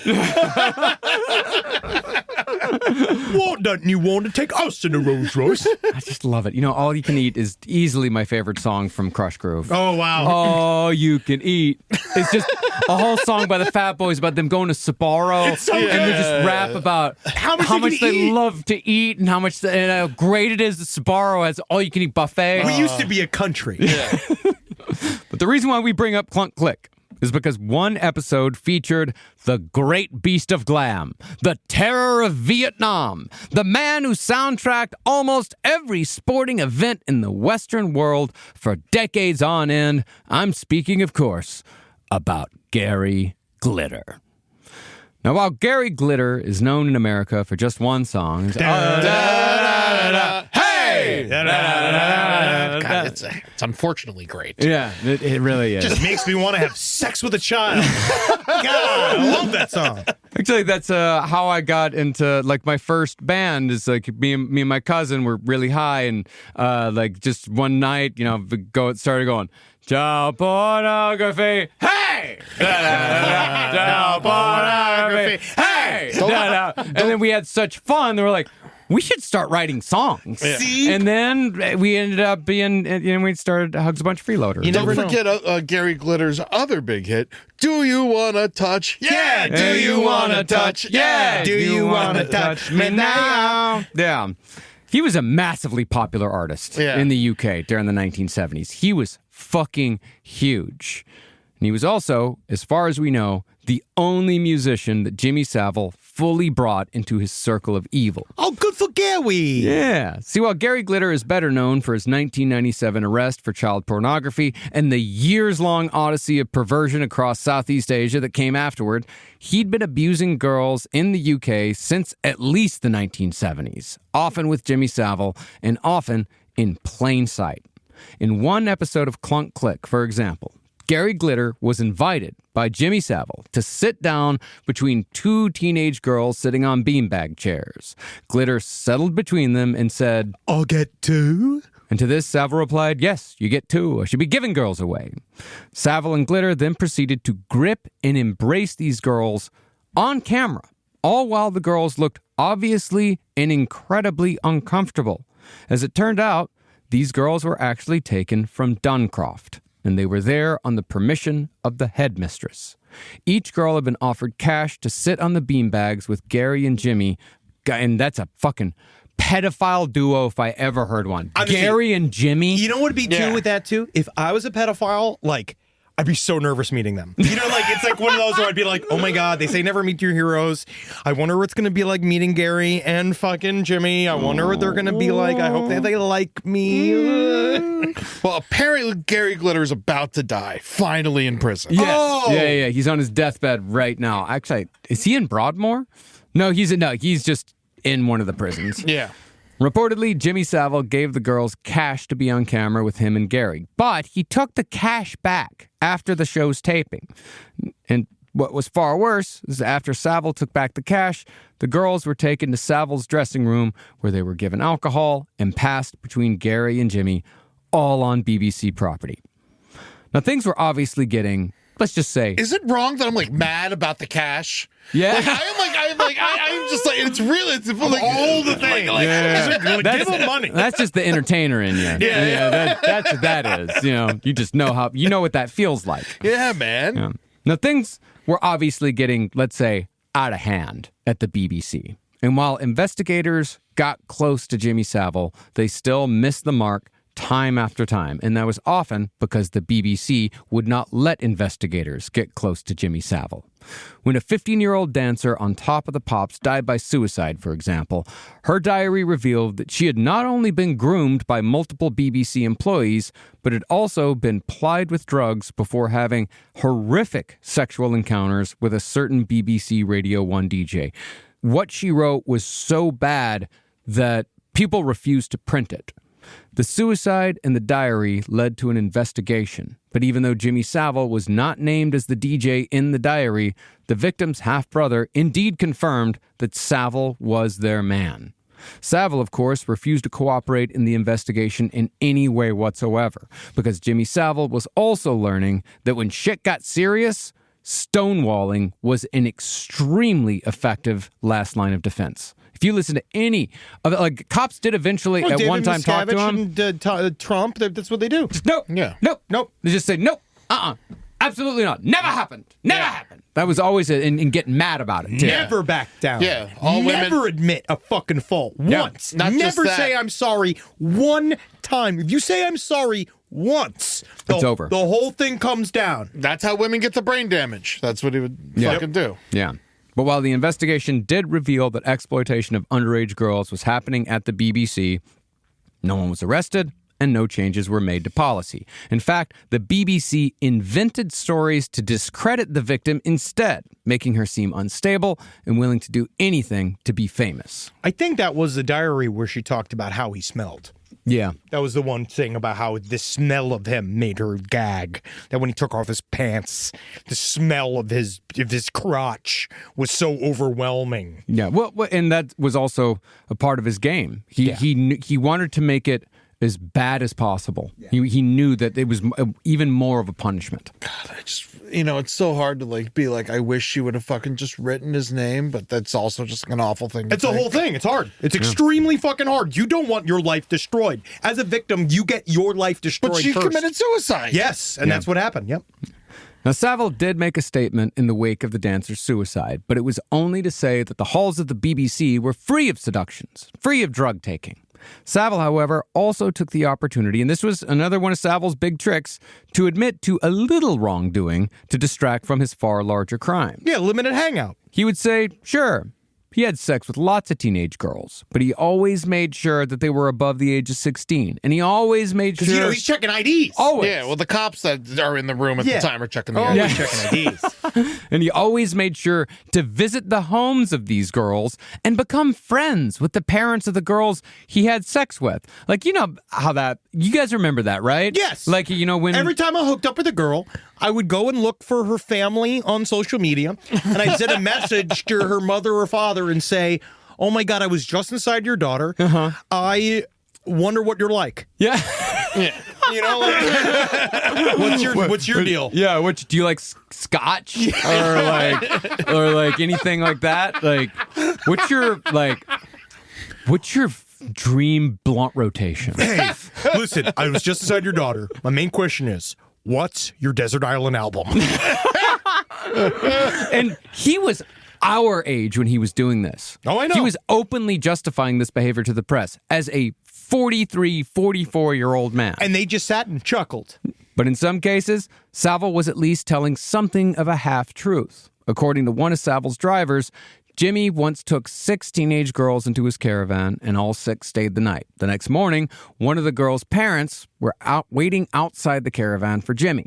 But Savile was able to charm the parents so easily with his fame and his oddly disarming manner that they invited him back to their home for breakfast. This is where good old-fashioned American fucking real, this is the only time I missed this. It was I feel like you do this in Alabama, and you just get the guy rolls up to get you out of the caravan. I could see something. I could see it going another way. Actually, in Alabama, it's far more likely to go the pedophile's way. Yeah, absolutely. Remember Jeff Sessions? Remember that guy? He was the attorney general of Alabama. I'm trying to silver line it. In Texas, growing up, most of the girls that I went to high school with dated men in their 20s, 30s, sometimes in their 40s, and it was seen as normal. It's different. Some of them even get married, those men. I'm desperate for happiness. I'm desperate for happiness. I will say, I'm just saying, if happiness is what you want, the American South ain't the place to look for it. You're right. Yeah. Honestly, I forgot. Well, this obfuscation, however, was what Savile was best at. He would change the context of anything, saying that the girls were of legal age and that the parents knew and approved. And if he had done something truly awful, then surely the media would have reported it and ended his career by this point. He's literally doing the narcissist prayer. Yeah. And by the 1970s, people felt like they knew Jimmy. He'd been such a presence on their TV and their radios that they couldn't bring themselves to suspect him of any wrongdoing, even after countless young women and teenage girls reported assaults. God, what does that sound like? Yeah. It sounds like this fucking thing. I'm trying to think. There some sort of modern comparison. Sick of these fucking modern comparisons. Except the modern comparison could end in the deaths of all of us. I don't know. It's like a guy with crazy hair who's always around young girls. He brags about how much he's raped. Yeah. Really put himself in positions where young girls were around. He's been a part of the fabric of media for 50 years and has literally been named in almost like in every single piece of media for the last 30 years. We'll think of it. Well, when you added all of that to his ever-present charity work that was constantly being reported on the news, Jimmy Savile's at it again, it was more than enough for the British people to give free rein to the most dangerous sexual monster the island ever produced. Now, Jimmy Savile was not the only person in a position of power who was getting away with crimes simply because the British people couldn't bear to face what was obviously happening right in front of them.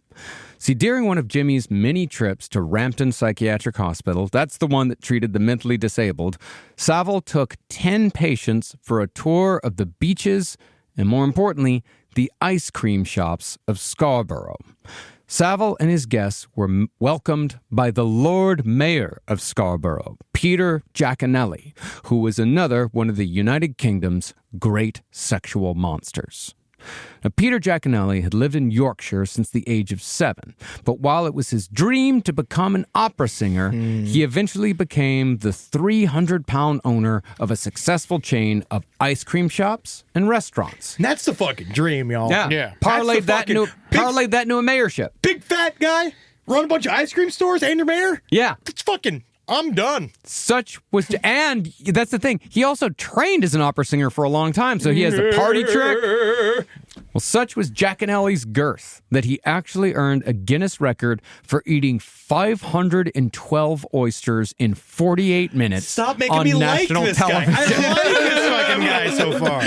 He literally is the walrus from Alice in Wonderland.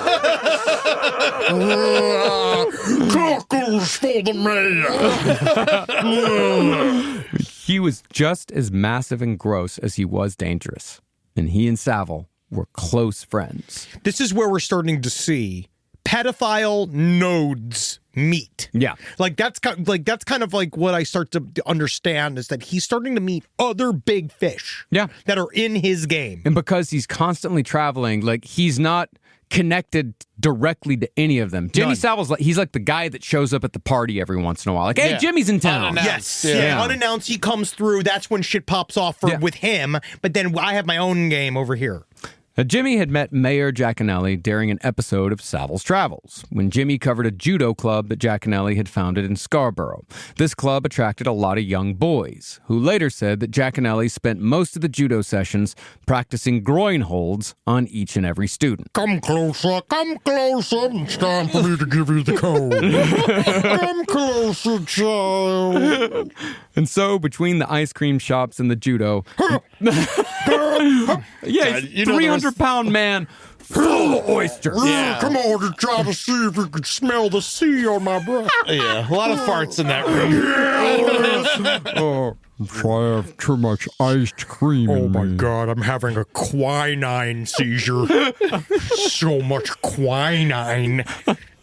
Well, between the ice cream shops and the judo, Mayor Giaconelli had access to a lot of young boys. And these young boys often attended something called the club, which was, of course, a front for sex parties involving young kids of both sexes. Amongst the members of the club was Jimmy Savile and many others of the same persuasion. Now, Giaconelli was never arrested nor investigated, but like Savile, his reputation as a predatory pedophile who preyed on local children, it only came out after his death in 1999.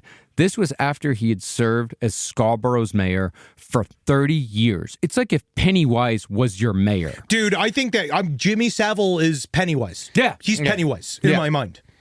When he died, I can't believe there's no Jimmy Savile ghosts. Yeah. Well, as a man in a position of power, Giaconelli regularly made other politicians and police officers complicit in his crimes, and he therefore never faced investigation. Never mind all the clunk clicks that are over there trying to enjoy the fucking ice cream.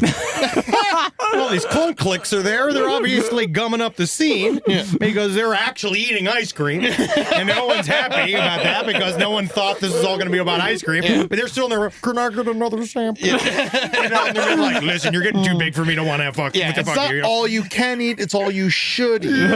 But let's just say I'm a bit of a clunk click, okay? And I don't have a kind of... It just goes right through. I just shit. Invited the clunk click to the ice cream party. The clunk click finishes the ice cream party. Now you hand over that Cherry Garcia before we set this fucking place on fire. All right?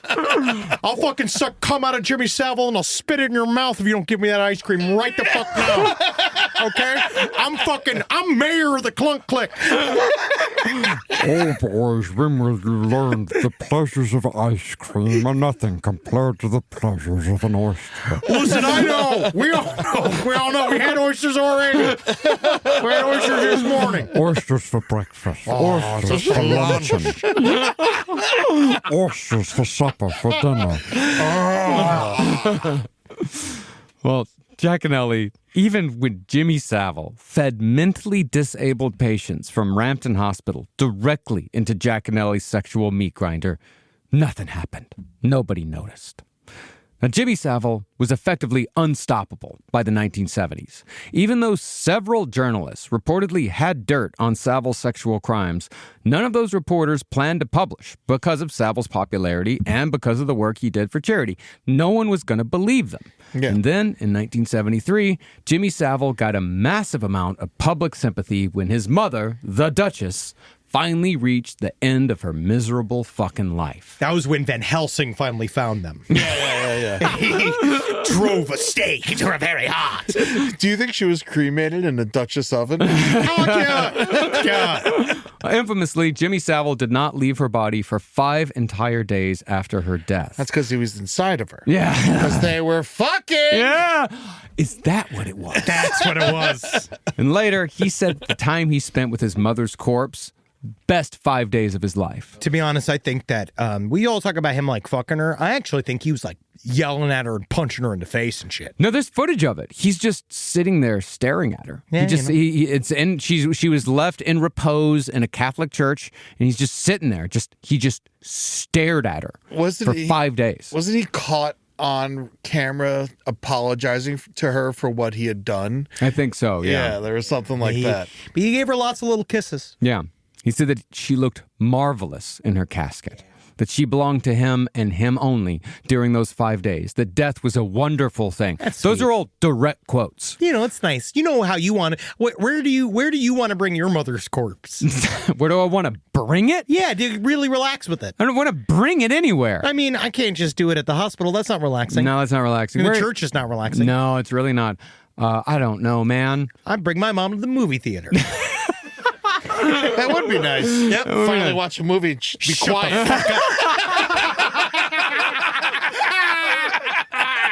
Yeah, it's a little dude humor. Yeah, that's a little guy humor, like something for the guys. Well, later, when people brought up how disturbing his statements about his mother's death were in hindsight, Jimmy Savile changed his tune. He said, "No, actually, he waited 5 days to bury her because the ground was too frozen to dig a grave." Jimmy Savile, however, kept the Duchess's room exactly as it was for decades afterward, and he had her clothes dry cleaned once a year for the rest of his life. This, of course, put Savile in the same playpen as our dear Ed Gein. And yes, I do know that Jimmy Savile is never proven to have killed anyone, but that's the third serial killer I have compared him to. Oh, yeah. And if a man can be compared to several serial killers, then that makes a pretty good argument for his inclusion on the Mount Rushmore of evil. You never want to remind anybody of a serial killer. Yeah. But isn't 3 a few and several? Don't you fucking... I am not doing this here. I'm not doing this today. I thought about this. It's just, like, linguistically, few didn't really work in the sentence. I do believe. Yeah. If a man could be compared to a few serial killers, that sounds kind of casual, you know? Like, a few, no. Several. But several hold weight. Yeah, several is a word that, you know, when you need a little bit of oomph. We could all be compared to a few serial killers. Everyone's, sure. everybody. One or Few. two, you know? Yeah. But the Jimmy Savile... That's a couple. God, fuck you, fuck this. But when he did the Louis Theroux series, we see this. Yeah, he showed it. Like, he shows him in his mother's room, but it is why that interview was so important is that you also see Jimmy Savile being like, "Why are you in here?" Yeah. And being like, I want you to look at this for a second. We don't need to stay in here. And then Louis Theroux's like, "No, why is it like this?" And you see him try to control it, look at the cameras, know that he's on camera and he can't do anything about it. And he's just like, it's a memorial. It's a memorial. Like, he's like trying to act like it's like not strange. He was combative at every turn in that interview, and he still convinced Theroux somehow. Well, no, with Theroux, I think that it's just because Theroux was just, he could not fully say, like afterwards now, Thoreau's saying it's the worst man he's ever met. But he was saying that when he was dealing with him, this was before all the accusations had, I mean, obviously it was There were some, he asked them straight up. He asked him. And I think that he was just trying to be like, in his way, he was investigating weirdos. So at the time, he was just like, oh, he could just be an absolute impenetrable weirdo. Because that's what you want to believe. Of course. Yeah, because I think, didn't Thoreau say that Jimmy Savile was one of his heroes? Yes. Yeah, he looked up to him. He wanted him. Even fucking Louis Thoreau wanted him to be a good man. He was excited to meet him. Yeah. But once Jimmy Savile's grieving period was over, he was more popular than ever. And after the wild success of the 8-episode-long seatbelt safety show Clunk Click, the BBC offered Jimmy Savile an ongoing show all his own. Just after the death of his mother, Savile took a meeting with a BBC executive who said that Savile had been fixing things for people all his life. That's all he does. He's talking about his charity work. So why don't they try a program where Savile fixes things for people on film? Without a pause, Jimmy Savile agreed to do the show, saying, we'll call it Jim'll Fix It. JIM''L.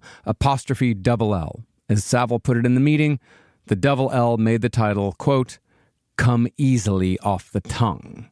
And it's with Jim'll Fix It, Savile's numerous connections to the British royal family, and his long-deserved death that we will return next week for the conclusion to this series. Let's fucking finish this shit. You know, though, it's fascinating. It is fascinating. It is incredibly fascinating. It is really it's hard. It feels like really wading in a villain's mentality. Because, like, when we were doing Himmler, like, there's something about the history of it that allows me to sort of, like, separate myself a little bit, like just kind of the grand nature of it, all these fucking horrific machinations, the unspeakable atrocities of the Nazis allow you to sort of like view it more as like an observer of history. Sure. Where this is just like, the reason why it keeps coming up for me is just because of how many of these fucks I have run into in my life, and how many times I have met people that are supposedly supposed to be important people that are supposed to run aspects of my life, and then you're looking at the face that you're looking at a creep, and you are fucking bald-faced locked into dealing with the fucking creep because they literally suck at the very marrow of your dreams. They literally go to people that have their, like, beside, like, talk about vulnerable, like, that's the other vulnerable stuff, like people that are just like come to LA to be like, I want to be on television, and then they are just like sucked into a fucking machine that destroys their very soul. Oh, yeah. That's why we go DIY. Never had to deal with anybody. Nah. It's very nice. We don't got a boss. Nope. Except for Sweet Father Time. Yes. At patreon.com/last podcast on the left, you can give us money to get ad-free episodes. You can also watch us live on our last stream on the left show every Tuesday, 5 p.m. PST. Oh, yeah. And don't forget to watch us on Netflix. Hello. And you're also on YouTube for someplace underneath. LPN Romantasy, The Foreign Report, No Dogs in Spaces. We got more shit coming out. LPN TV's got brand new, just so you know, we have an announcement for one of your favorite shows. It's coming back very, very soon. Yeah. Indeed. Also, pretty soon, Brighter Side's going to have its own YouTube channel, and we're going to go video. Thank you very much. Very I'm excited. And you can go see all of the other propaganda on TikTok and Instagram at LP on the left. That's right. And you want to come see us live? We got 5 JK Ultras left. That's April 25th, Cincinnati, Ohio, the Taft Theater. May 29th, Pittsburgh, Pennsylvania, Carnegie Music Hall of Oakland. June 27th, Grand Rapids, Michigan, GLC Live at 20 Monroe. July 17th, Tulsa, Oklahoma, Cain's Ballroom. July 18th, Oklahoma City Tower Theater. And also, I'm hitting the road. I'm in Jacksonville on Saturday. And I got a whole bunch more shows coming up. Go to eddytunes.com to find them tickets. You don't need to come to my room in order to sleep with me. You just need to get a big old picture of Bill, and you print it out, you put it on your pillow. Yeah, you know what I'm going to do. Yeah. I'm just trying to find a place for not as funny this time. No, it's not. It's just something for me. Yeah. Well, It's my pain. give your sign off. Go ahead. Hail Satan. Yeah, and Hail Gain. Hell, Booga-dooba-dooba-shooba-doo. fuck. Hell, it just Princess Diana? Sure. Yeah. Yeah, because she tried to get all the landmines. How's about this? Hell, the Spice Girls. Spice Girls. Spice Girls are great. You know what? I gave a lot of shit to Baby Spice. I think she's lovely. Yeah, I think. Hail We Baby don't know her Spice. personally, but I I think. don't know her personally, but I like her. I like the cut of her jib. So do I. So, was that your spice? my spice? Yeah, what was your spice? Which one did you like most? I was an Old Bay guy. No, I actually didn't like any of them. You didn't like any of them. No, I wasn't a fan. I couldn't stand the Spice Girls. I like ginger spice. I liked Natalie Imbruglia. Very nice. That was my. just that was just my thinking problem. about it makes me torn. Yeah. You fucking pieces of fucking shit. Fuck you. Scary Spice.